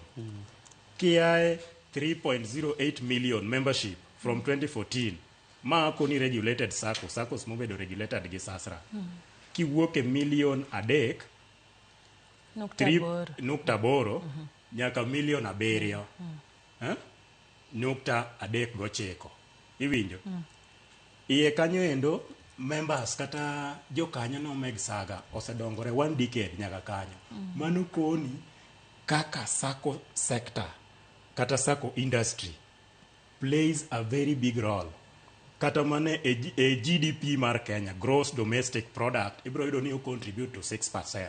To king'iyo membership go, ibiro yudo ni ng'enygi buore kaendi, machielo hoho mar okak, machielo piny mar masawa kochacha nyandwat, to kiduogo koro e Luo Nyanza ibiro yudo ka thin gi onge. Mano nyisi nang'o? Jowa ok otimo ang'owa, ok o embrace ang'owa gigi kata sako, but nitiere factors mang'eny ma awach ni changia mano endo, ranging from political to ang'owa gi culture mar Jaluo mang'e ni ang'wa biye donge. Koro kabire e loan iwacho ni loan uptake, ji be kawo loan katiyo gi nonro mane report, nikech sacco wa is one of the regulated SACCOs, deposit taking SACCOs in Homa Bay County. Wabedo regulated gi SASRA. SASRA ema chalo Central Bank wa. Koro report SASRA ema tiyogo based on report manowuok higa 2024 wacho niya, gross loans noidho gi atamalo 11.41%, atamalo 11.4 e higa 2024. Mano chopo 845 billion from 758 billion mane nitiere 2023. Ineno, mano koni kaka members timo ang'owa kawo loan. So generally, members dwaro loan. Gima nyalo wacho in short, nikech loans make saga gin gi interest rates kata nyenyo gi midwoko gigo tin maloyo bank. Koro ibiro yudo ka members kawo loan mang'eny saga, ma it will reach a point biro gik kama koro demand kata dwaro make loan gi ingo ang'owa, ingo pesa mantie. To sama demand ingo pesa mantie, ema members biro ringo dhi ang'owa e bank cha. Owadwa Patrick Nyongweso okona ni en wuod soba kuma pesa ninde donge, to biro Nairobi gi ndege gokinyi. Koro ibiro yudo ni sama demand mar loan odhi mang'eny nikech interest rate tin, members wabiro ringo dhi ang'owa e bengi, to bengi chajo gi interest ang'owa mamalo. Koro maendi akwayo wabiro kanyo endo jotendwa, nikech asego mbaka kata mana gi osiepega ma e pinje kata Make Central. Anyalo mi example, we have SACCOs miluongo ni Transnation SACCO. Mano was former Tharaka Nithi SACCO, ma jatatije makanyo en osiepna. Wago kode mbaka kono apenje gimomiyo saga gi makucha ang'owa timo maber, adhi mi reason. Kadhi malo hoho mar okak, wantiere gi Boresha SACCO. Boresha SACCO was former Baringo Teachers. Apenjo gi gimomiyo ang'owa saga gi timo maber. Ka wadok Western kuchocho, siepna moro nitiere ni mantiere Invest and Grow. Invest and Grow ne en former Kakamega Teachers. Machaka duoge Imarisha kaendi. Imarisha SACCO ne en former Kipsigis Kericho Teachers. Apenje gimomiyo saga gi timo maber. Number one mokwongo ma generally ma ibiro miyo gima miyo saga gi timo maber. Jotendgi mokwongo gin e front line. Wach saga no gin members. Ibiro do ka jatelo ma kuondego en namba chiel nyako donje saga kanyo endo, koko patronize wach mar saga no ne joma moko. Ma ibiro yudo ka members subscribe 1,500 minimum per month, mana kaka wan jo top cream subscribe. Ibiro yudo ni jatelo ni en per month o subscribe kata mana 100,000. Ko subscribe 100,000, ingeni liquidity kata mana cash flows o improve. Koro mane gima golo gi oko, kata they patronize their SACCO, unlike jotendwa ma weche saga gi ok giwinji. Patrick osekoni ni weche saga ok gi kao front line. Koro king'iyo jodich miel to economic development ok gi improve. Koro mane ma biro kela kata mana mondo sani wan gi pala mang'ado kek. Kata mana waziri en ochiegni gi waziri jakorgi ong'iye kaka timo kata mana weche saga wagi.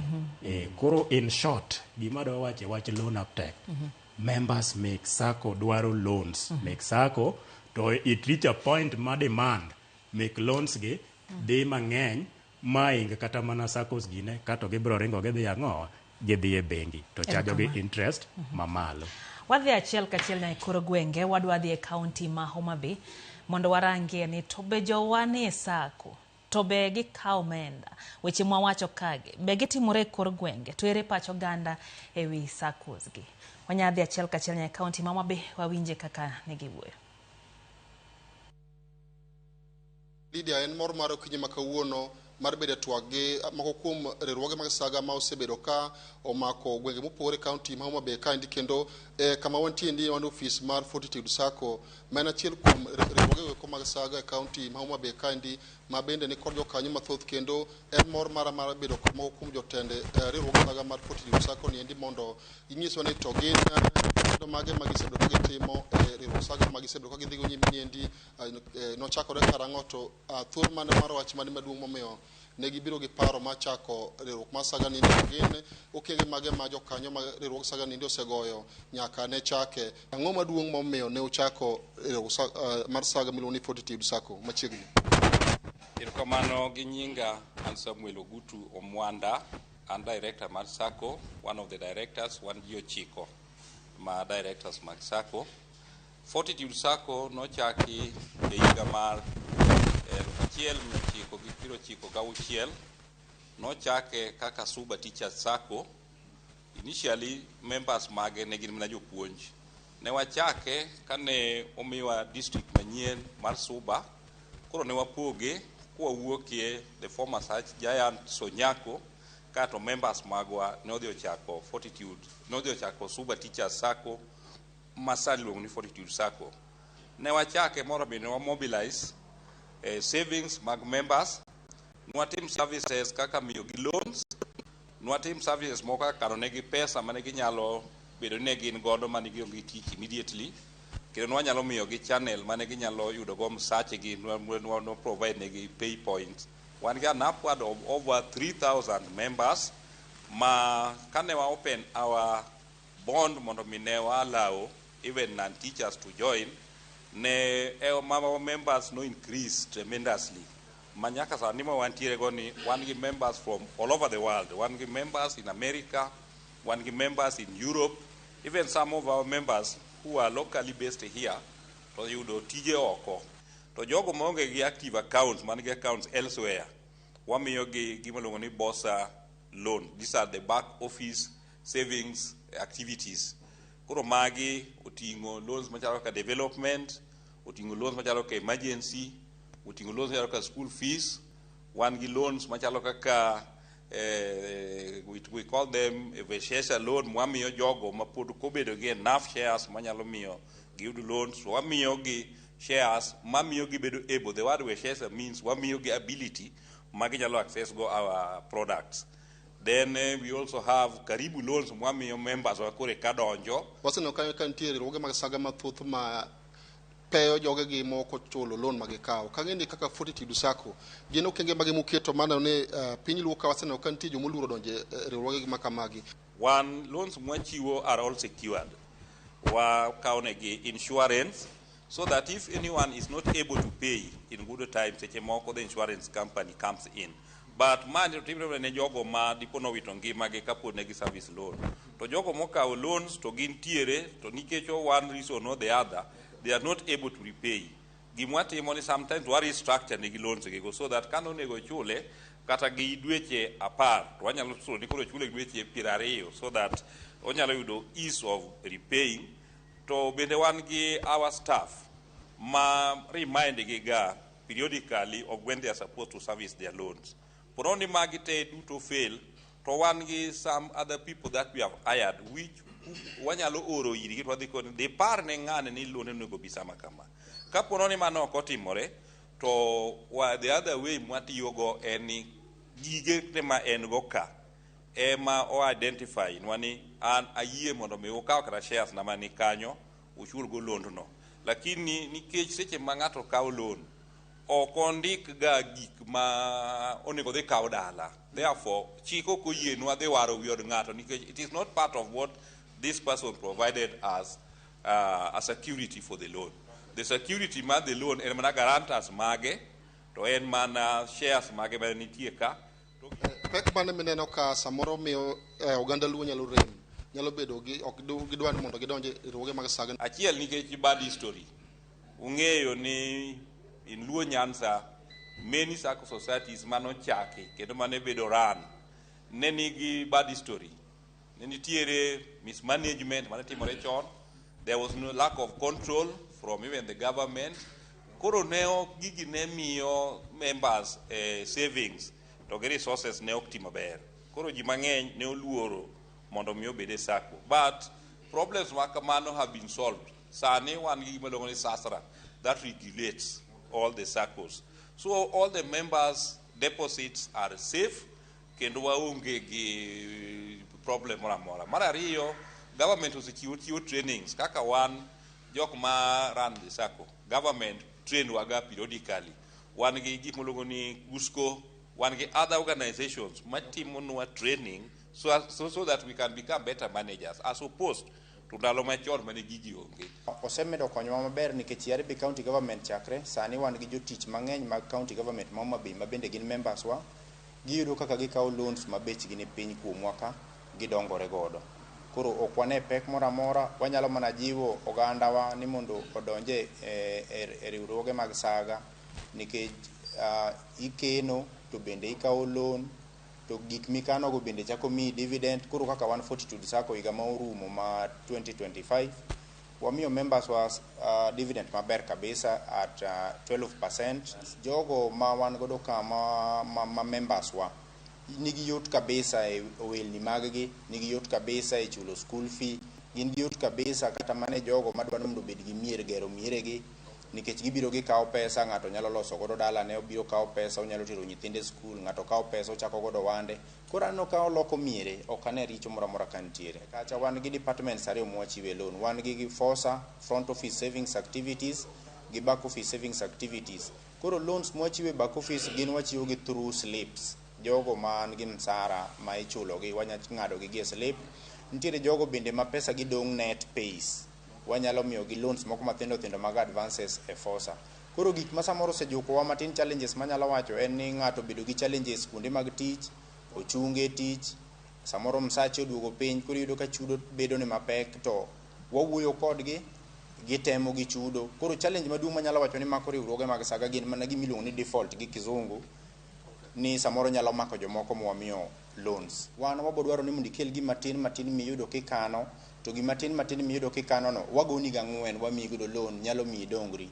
Jo dhano de wakwagi ni mondo giwek bedo gi luoro moro amora nikech ok goye ji, en mana wuoyo gi ji maber mondo miyo ji odonji, mondo miyo gikaw pesa, mondo miyo gidongre godo. Airo kamana ina lidio keyo mane wana tuwaka kachiel kod telo mar riwruok mar Fortitude Sacco kata riwruok saga mar Fortitude Sacco ma osebedo ka iwinjo ka giwacho kaka ne gichakore kaka ne nochake ka riwruok mar jopuonj kendo sani endi gin kod jokanyo magi mathoth mokalo ma bende thothgi ok gin jopuonj kendo oneno ber madonje e riwruok mar saga kendo iwinjo ka giwacho kachiel mokuom pek ma samoro oganda luo neno e donje riwruoge mag saga ka giwacho ni ma endi e yo kende ma japiny nyalo yudo dongruok makare ka gitimo kungo kod hola mondo mi gitago yore mopogore ma gitimo e ngimagi kaka manyalo konyogi bende e bero ngimagi kuonde ma gintiere. Ka ok kamano Lydia tabiro weyo achiel kachiel idhi nyime kod twak e studio kanyo kod Wendi ka wato wadhi nyime kod ng'iyo mamoko ma bende timore e kaunti ma Homa Bay kaendi. Ka ok kamano achiel kachiel kuwuok e boma ma Homa Bay kaendi, nyinga en Ali Abich. Rokamana inyali Abich kuom nyono Fortitude Sacco ka bende wadwani wadhi Mombasa bende wang'iye ni to bende nitie Saccos Mombasa to ka gintiere gitiyo nade. Watu wake weche mag riwruoge mag saga kuma kama ntiere ni antiere gi achiel kuom jotelo mantiere riwruog saga mobiro nyisowa e kaunti ma Mombasa mondo onyiswa ni to gin chenro mage magitayo to ber mane mantiere kata ng'ikruoge mage mantiere e chenro mag keno e riwruoge mag saga. Machiegni ahinya chaka gi nyingi to nyisa ni unutimo ang'o. Erokamano migosi Aoko. An iluonga ni David Obiero Opondo. Atiyo kod saga ma nyinge en Tabasuri DT Sacco Limited. Wan e dala mar Mombasa to membership marwa en oko mar Mombasa. Wantiere Kisumu, wantiere Nairobi, wantiere Lodwar, wantiere Sagana, wantiere Meru. Tabasuri waketo oganda mondo gikel keno margi kanyakla kendo wamiyogi hola. Sani membership marwa ochopo ohingo dhano 15,000.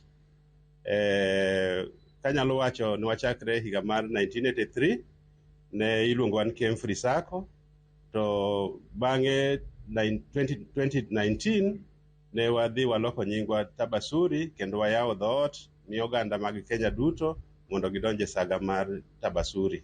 Erokamano. Ber mane ma members wanyalo wacho ni nene e riwruok mar Tabasuri? Gima duong' e saga kendo kawacho specifically Tabasuri en ni okelo oganda kanyakla. Mano gima duong' moloyo gimoro amora. Mar ariyo, iyudo nafas mar keto pesa kanyakla kod joweteni, kendo mar adek inyalo yudo hola mondo ilo kodo yore magi mag ohala matindo tindo kagi kacha. Nitie kiwango ma ng'ato nyalo kone ka asebedo iye kaka memba anyalo kawo hola marom kama koso mondo mi ng'ato kaw kiwango fulani mar omenda kiani ang'o mong'eyo? Erokamano maduong'.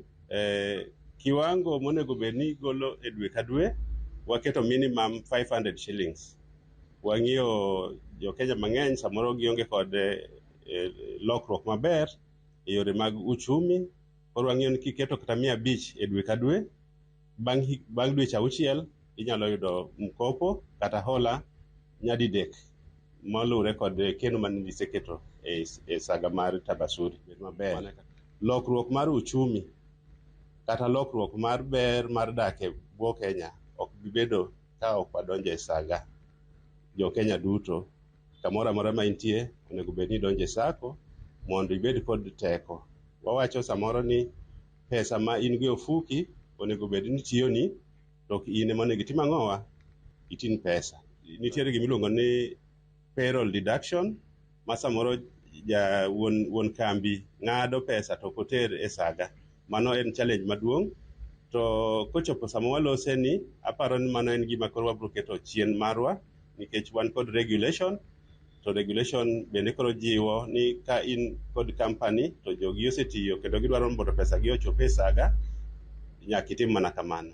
To maduong' manyalo wacho ni jo Kenya kata joluo jowetewa ni donjuru e saga mondo oyud lokruok mar ngimau e yo mar gima wanyalo wacho ni financial freedom. Ok inyal yude ka ok idonjo e saga. Erokamano. Erokamano ahinya. Machiegni ahinya, chakna chaka gi nyingi tinyisa ni to in e riwruok mar saga mane, to ber mane kata rach mane minene e riwruogi? To mokwongo, ang'o miyo nidonjo e riwruok mar saga? Erokamano Joja oko. An iluonga ni James Akach. An member e sako mar Tabasuri. Nadonjo ka higa 20 years. An gi higni 20 nyaka nadonjo e sako ni. Gimomiyo nadonjo e sako ne okela gosiepna mane ong'isa ber sako, to nikech wan self-employed, wan joma ok ondike tich, wan jo biashara, waneno ka ber ka wadonjo e sako nikech future. Ngene joma tiyo chamo pension, to wan mpangilio marwa onge pension. Koro waneno ni mana achiel kuom gima duong' ma ka save pesa, to abro do pesa pension. Mano gima duong' mano miyo adonjo e sako. Achiel kuom midhieche ma jopiny osebedo ka kale en ni dwaro pesa ma samoro gimoro timore apoya. Akia ni riwruok mar saga ma intiere be magi be gik ma bedo considered kata gima bedo factored in? Mano nitie kata products, achiel kuom products mag Tabasuri nitie emergency. Kendo emergency kikwayo to ok tiek ndalo 2 kapok omiyi. 2 days to at least kodeko ndalo 2 iseyudo emergency. Ang'o madiher nyiso joma samoro nyaka sani endi pok odonjo e riwruok mar saga to gikia ni gidonji koso gikia ni kik gidonji? Gima daher nyiso joma pok odonjo e riwruok mar saga, sako e gima ber nikech sako, interest mar sako ni piny. To kendo joma idilgo e sako ka gin joma ing'eyo to gin jok mok ter gi speedy ka banks mwaneno. Ok awinjo ka sako dhi omako gir ng'ato ni ok ochul loan. Nikech sako ka ok ichulo to ng'ama no guarantee cha ema inyalo ng'ad pesa ne, but pok awinjo ni sako dhi omako gir ng'ato. Koro mano e gima akwayo jowa ni mondo gidonj e sako. Areas mag miparo ni piny owacho onego bed ni ikete maino mar neno ni sakos medo dongore? Area ma onego bed ni sirikal time motegno nikech economy ng'eni karach to chulo loans bedo matek.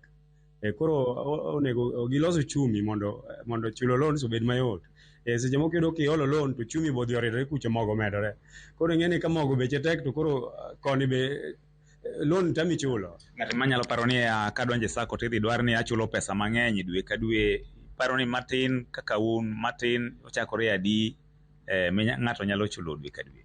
Ya sako okay, kae giketo bathin mogik en 500, but dhano nyaka bed ng'at man gi vision. Kaka an ok apar konego aket 500 nikech ang'iyo mbele pension kuchicho. Nikech ka iketo $1 million bang' higa 10 to ibiro yudo dividend mok thin 100,000 e dwe. Mangiso ni mano kipogo kata kispread per month, at least ibiro yudo 10,000 dwe ka dwe. Mana pa ni pension maka ng'ama nokiti to kiyudo be nyalo ng'iyo ni mogo in future. Kotemo mana nyisowa chenro mopogore opogore ma gisebedo ka gitawo e riwruogni, kokoni maduong' ma gijiwo piny owacho en mondo ni oketane chenro mar neno ni jopiny yudo tiegruok kata bedo jokanyo e riwruoge mag SAGA. TV kowuok e kaunti ma Mombasa, nyinga en George Aoko.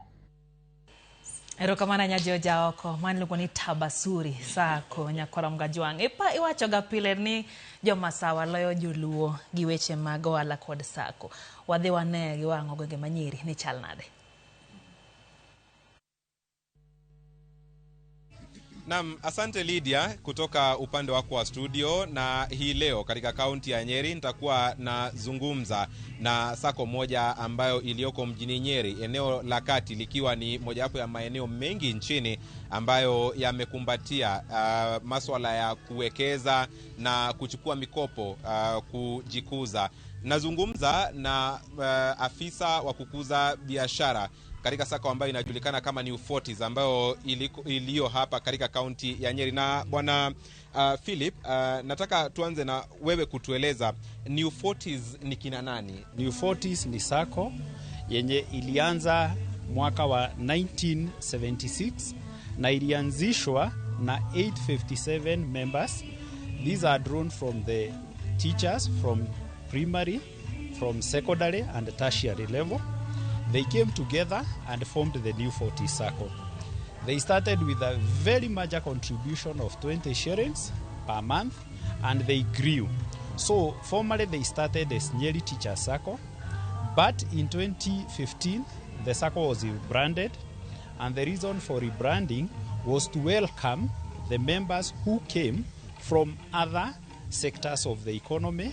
Na hapa pa kurebrand bwana Philip, unaweza kutueleza vision na mission yenu ni gani? On the vision side, it is to be a leading financial institution in providing efficient and competitive products and services in Kenya at large, and enhance the customers' confidence and sustain the economic development through prudence management and innovation at competitive rates and attain their objectives and aspirations. Mlianza na wanachama 800. Sasa pengine unaweza kutuambia mko wanachama wangapi na ni juhudi gani ambayo sako zinashika kukuza local economies? As at December, that is in 2025, we closed with a number of 24,234 members. The reason of this growth is that we have encouraged a saving culture in a structured and a disciplined manner. What I mean with the structured and disciplined manner, this is whereby members are allowed to make deposits of their savings and to save every month. And this one will help members to build an emergency fund in a manner that when they have a need, they can, because they have saved with us, they can access emergency funds if they need. Another thing is that we give them an opportunity to plan for their emergencies, contingencies, things like school fees, and also to grow and develop themselves. We are able to give loans without collateral. Because you see, as you continue savings, as you continue boosting your savings, because you are getting dividends, you are getting interest at the end of every year, this one will also increase and improve your wealth. So as the time goes by, our members are able to acquire assets, They are able even to educate their children, and we say also education is wealth. They are able even to improve their farming, better agricultural practices. They can also be able to even build wealth, creating engagements like building rental houses, and all these they comprises to wealth creation. Umezungumzia mambo ya wealth. Kuna mtu anaweza kujiuliza kwa wale wanachama wa mwanzo, hii leo asset base ya New 40 ziko namna gani? Zile dividends ambazo mmeweza kuwapa wanachama zinakaa vipi katika juhudi za kuhakikisha kwamba local economies zinakuwa? Kwa sasa hivi asset base ya New 40s iko 13.1 billion Kenya shillings. This is what is owned by the members of New 40 Circle. And because of this, we were able, at the end of year 2025, we were able to pay against that wealth and the business we do amongst our members. We were able to pay dividends at a 14% on share capital and interest of 13% on member deposit.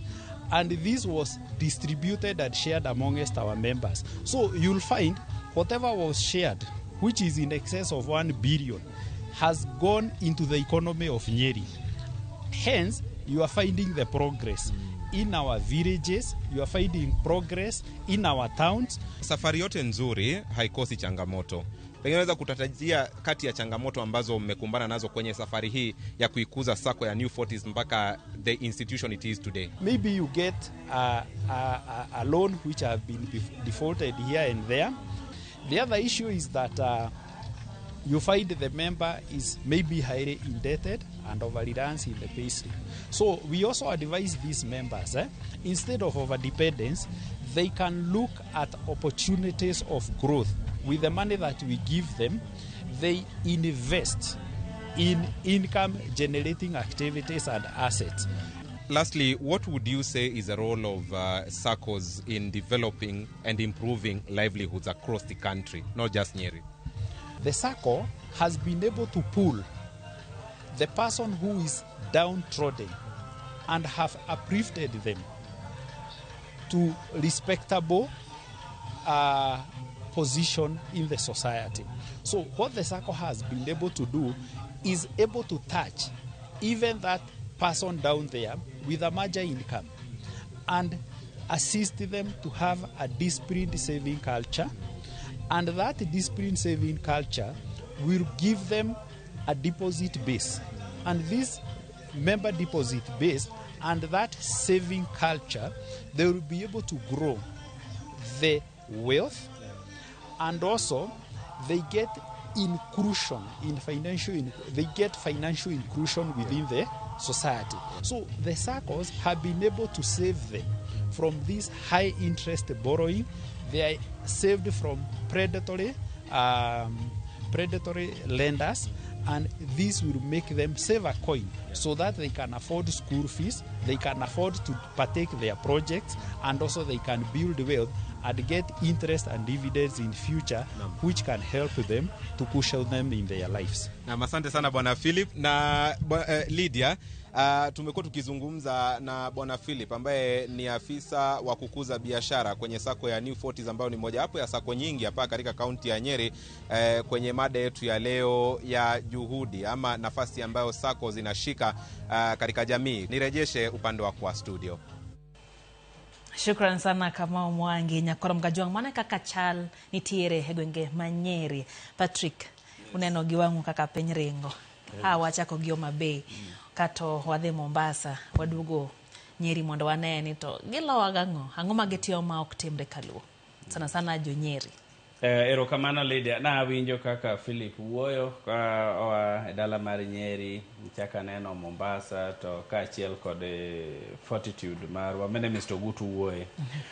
Adiech wach makende ni sako kaka piny medo sudo. Neno ka giwuoye weche mag achak gi the basics kendo community trust. Piny mar Masawa kiwinjo kata kaka Philip Uwoyo giseketo community trust tiene gi build members trust mam ji ong'eyo wach mone na kano pesa ni jogi nolal godo se peyo be winjo onge ma giseketo malo then gima chaka neno ka achiko ita maber awinjo gi nitie kaka sani weche mag saga gi gima dho ngere luongo diversification of products ging'eny iyudo gin kata mag dairy ginyalo miyi idwaro nyombo ginyamiyi nyiewa piko gimiyi itimo value addition idwa loso yogurt gimiyi iwinjo kaka giwuoyo gin gi assess aeto machielo kadhi mapiyo en training gima duong' e saga ka dwaro ni jowa kata ka Mr. Gutu pod winjo dwaro training ng'eni kudhu bedo office to uonge gi outreach program okudhi oko ji ok ing'eyu inyayudo ka un e building moro kanyo kata Imbita kata Homa Bay kanyo to ng'ama loko wala e tiend ground floor kanyo kia kata ni sako no nitie en oparo ni mago gige jopuonj koro joka ineno kodhi oketo gino magiketo gimoro malongo outreach program to gi diversify aeto gima awinjo ka be Philip wuoye iwinjo ka kobedo interview en governance and management yani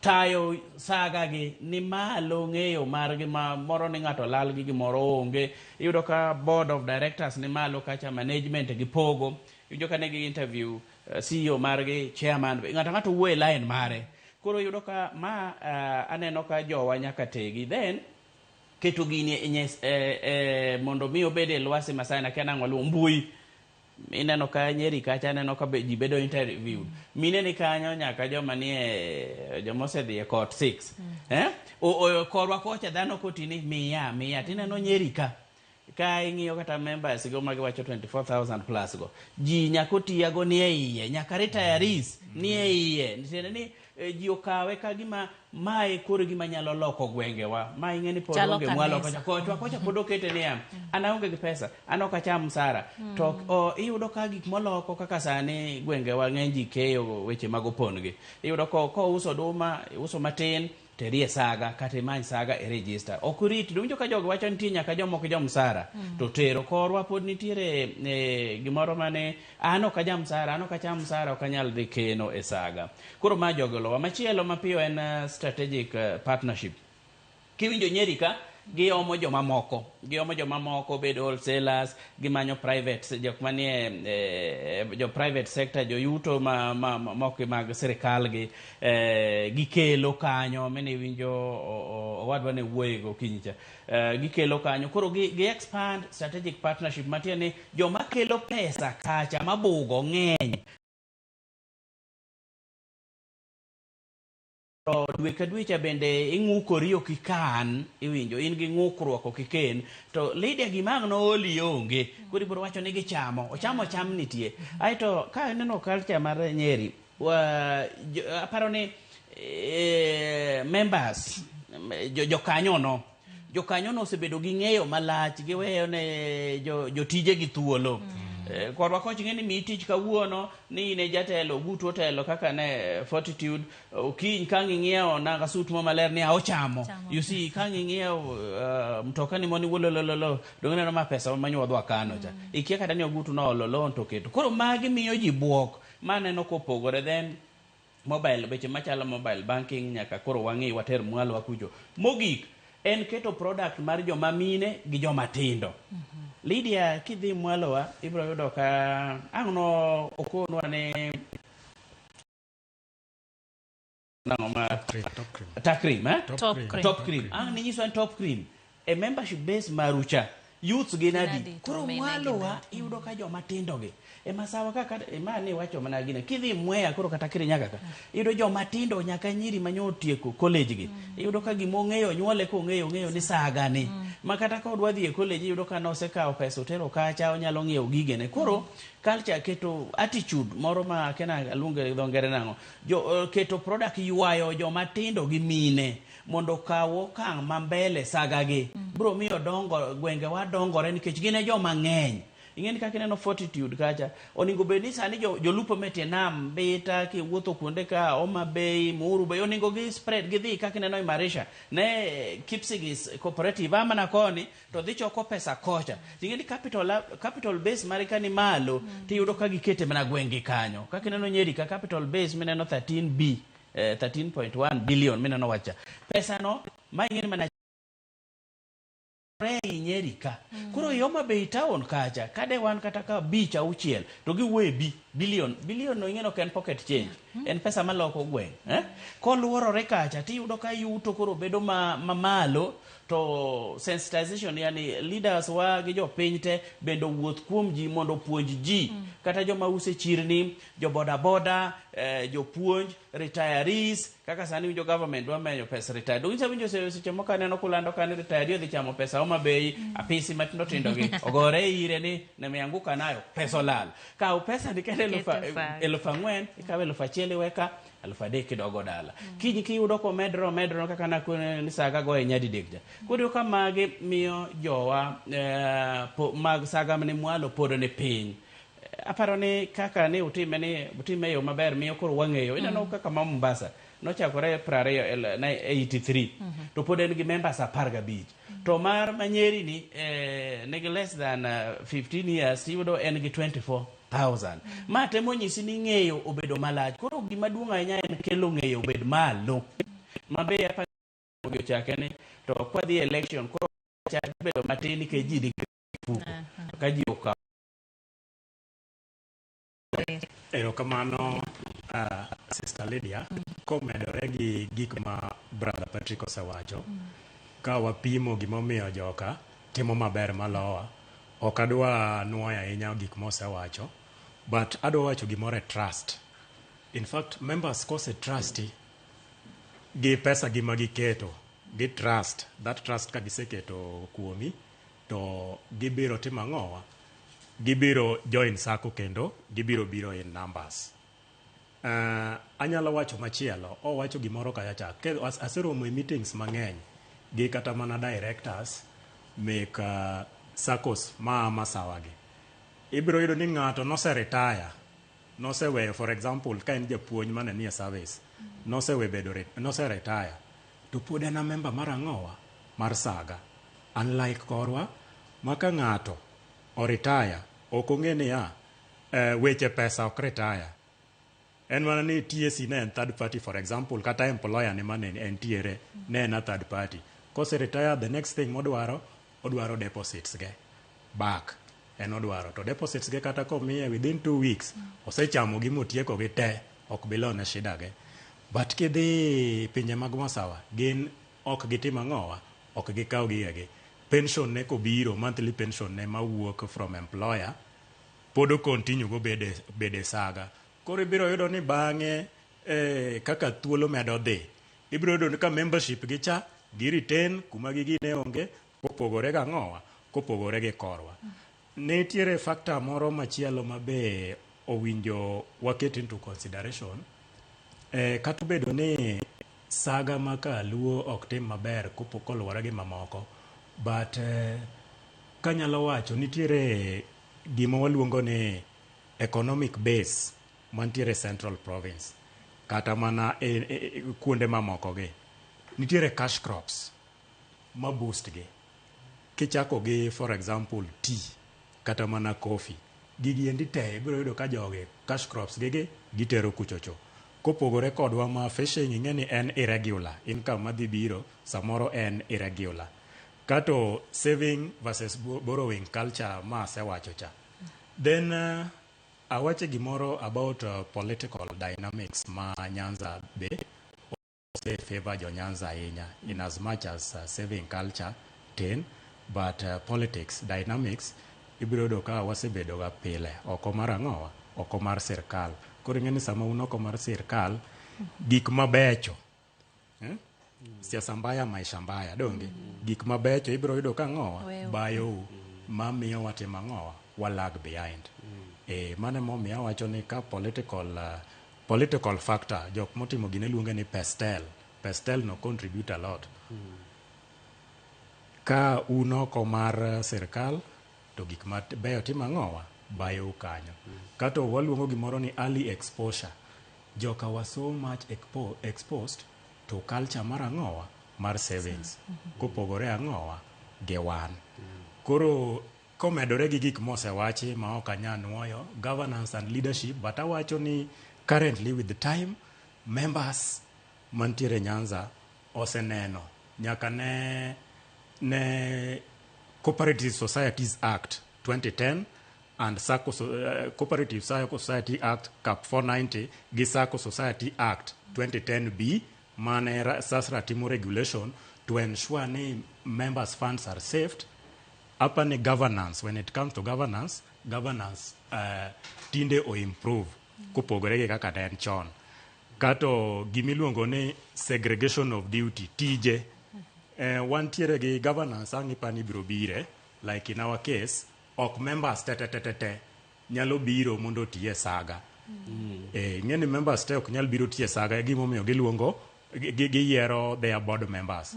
To board members gi be ok bede daily operation mek saga emomiyo gi delegate tich for kuom ranyisi antiere kaendi for and on behalf of my board of directors motelne gi none other than Mr. Isaiah Opere. Koro nikech governance owe thuolo ne jotije gi giendi unlike chon ing'eni ne nyalo yudo ka governance mo improve ni ibiro yudo ka miyo sani koro members bedo ang'owa gi trust kupogore gi mamoko. Koro those are the factors manyalo wacho ni waket into consideration kupogore gi saving culture kata mana economic base but political landscape bosetimo ang'owa bosenyo saga matimo ang'owa makalu. Lydia yiena medie gimoro kuom gimowado balo wacho. Nitie gimoro ma alan apuonjora kuom interview mitimo kidienje adego. Luoro mar peyo. Kane wadongo kaluo kucho ne wach peyo ni ne gima ne ji oluoro ma onagi oluoro wach peyo ni biro kaw kombe ni to kata kombe midwa kawge ok gin value kata mar shares abich. Koro luoro mar peyo cha madang war media ne wajiwo jowa ni giwe luoro. Lydia ndalo moko kana telo ne chenro moro to ne wayudo pesa koa riwruok mar Mastercard Foundation.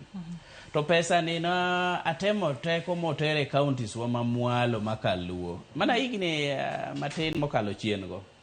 Ting'eni Lydia dang' akoni ni miyo ji kinde 25,000 to 300,000. Ni miyo mine gi yudhe joma tindo gi.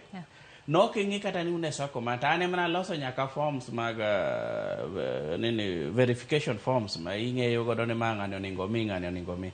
Koro gima nadhi aketo kech mwalo kucho ne pekne ini nyiso mana certificate mar business permit, single business permit moro ma county government chiwo ne. Kende kisi attach to gi ID mari village mari to wang'eyo. Ing'eni pesa kano dhi Migori auchiel kende manokawe. Kisumu emena o lead na ji apane 27 businesses. Siaya less than a day. Homa Bay less than 5. Adwa nyisi ni ng'eni gima notimore pesa ni nobedo diverted watero Eldoret Noreb counties. Ji nokawe to ng'eni na abiro na puonjo ji bende makoni yawa we uluoro peyo gini onge wach moni collateral ni kiang' idhi ndiko plodi moro indiko nying nyathini moro kata mana ndiki moro kata apiko ni moro. Koro luoro mar peyo ni be naneno ka ena factor ma pod ni kuomwa e generation nyaka sani mwantiere ni.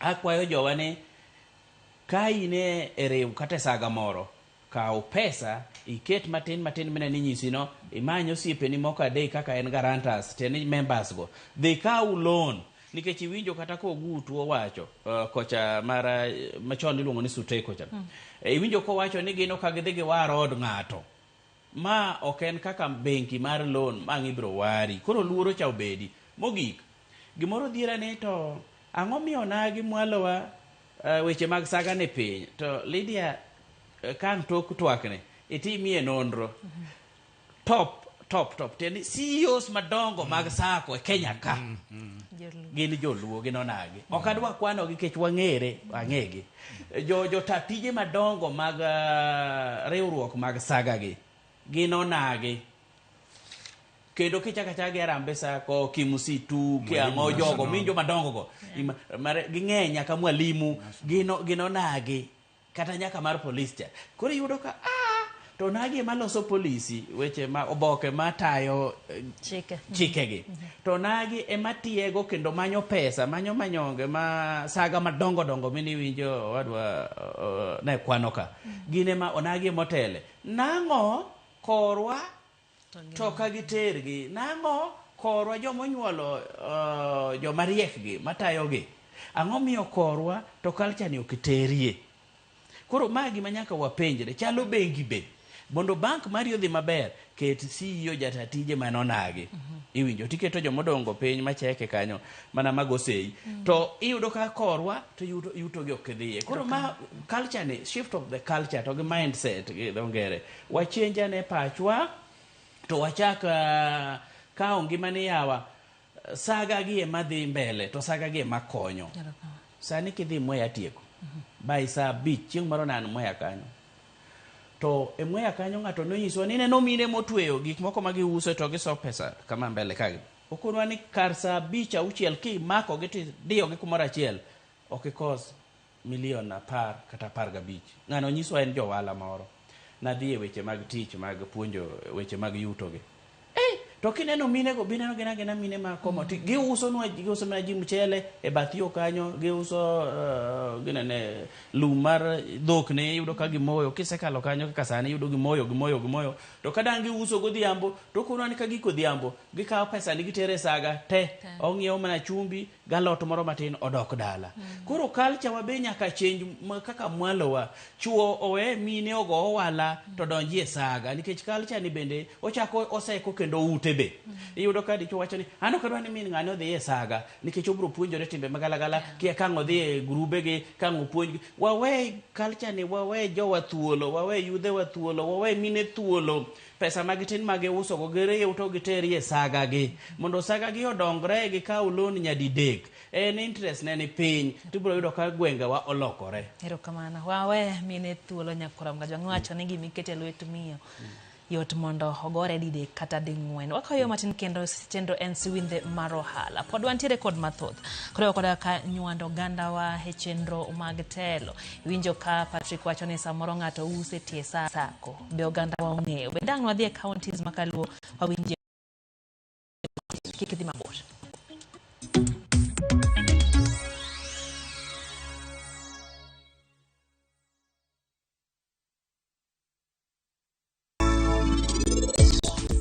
Angini aparana wuon.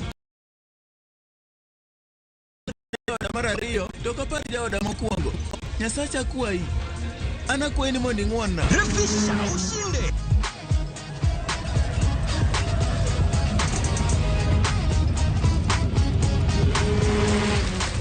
$50K ya Vasha ama MMF. Haingoji. Open and save in your KCB Gold Savings account for a chance to win many prizes. KCB, for people, for better. Mabiro eng'ejo thumbewa. Ero woda ero yo, wea all kwaya, sami wudbeni. Kuro weni ne mara, be mano bedo hit song mara. To mit mano mit go ne jomoko. En mano miyo jomoko koro gamo batho. Aluongi rembo, aluongi mama, apimi kod doli. Mana kaka Saulo noneno ler ma nyinge olokore ni Paulo, e kaka bende mane en jawangla Sami kijana ne oromo gi ler molokre jatich ruoth Apostle Samson Park. Jathum moro noketo na sumi chiemo. Ka walaro kar gocho no wagocho sondu. Ang'o mane okelo lokruogni? Moko jomiel mane miela ato naloko gimonda. Ano kanyari yambe neno.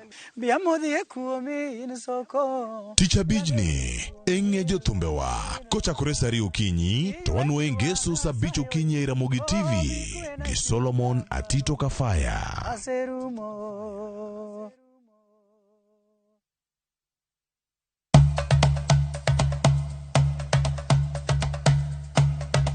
111 chenro malero kitwa gi timbewa kod puonjo dholuo. Sani upuza ni uluongwa na mabuda. Koro mwan mabuda ni girieko mwan koro mathin man kuro mar ng'engno. Ema sokelo nu seda. Wasewuotho mar kelo ni juok ogandawa kod ber magisekelo e ngima onagi. Dayo ne puonjo nyathi manyako kosechope ode puonje kaka onego oriti family mare. Rikoda an James Rabala Kwasi Rajabu Owarga Chieng. 111 Ngeso ka ngeso saa 1:45 otieno.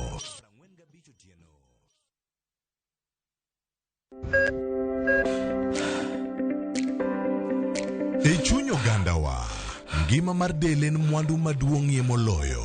Mondo tekruok mar dende obed maber, ok gin ga gik matek. Gin gik maluongo ni lifestyle. Manyiso ga jotuo ni gigi ok gin gik minyiewo, gin na gik mitimo. We bedo gi kiawa, kendo chak bedo gi ng'eyo. Nachako chemotherapy. Side effects nen yier wi nyaka lwar. Seriously. Warwaki e penj laktar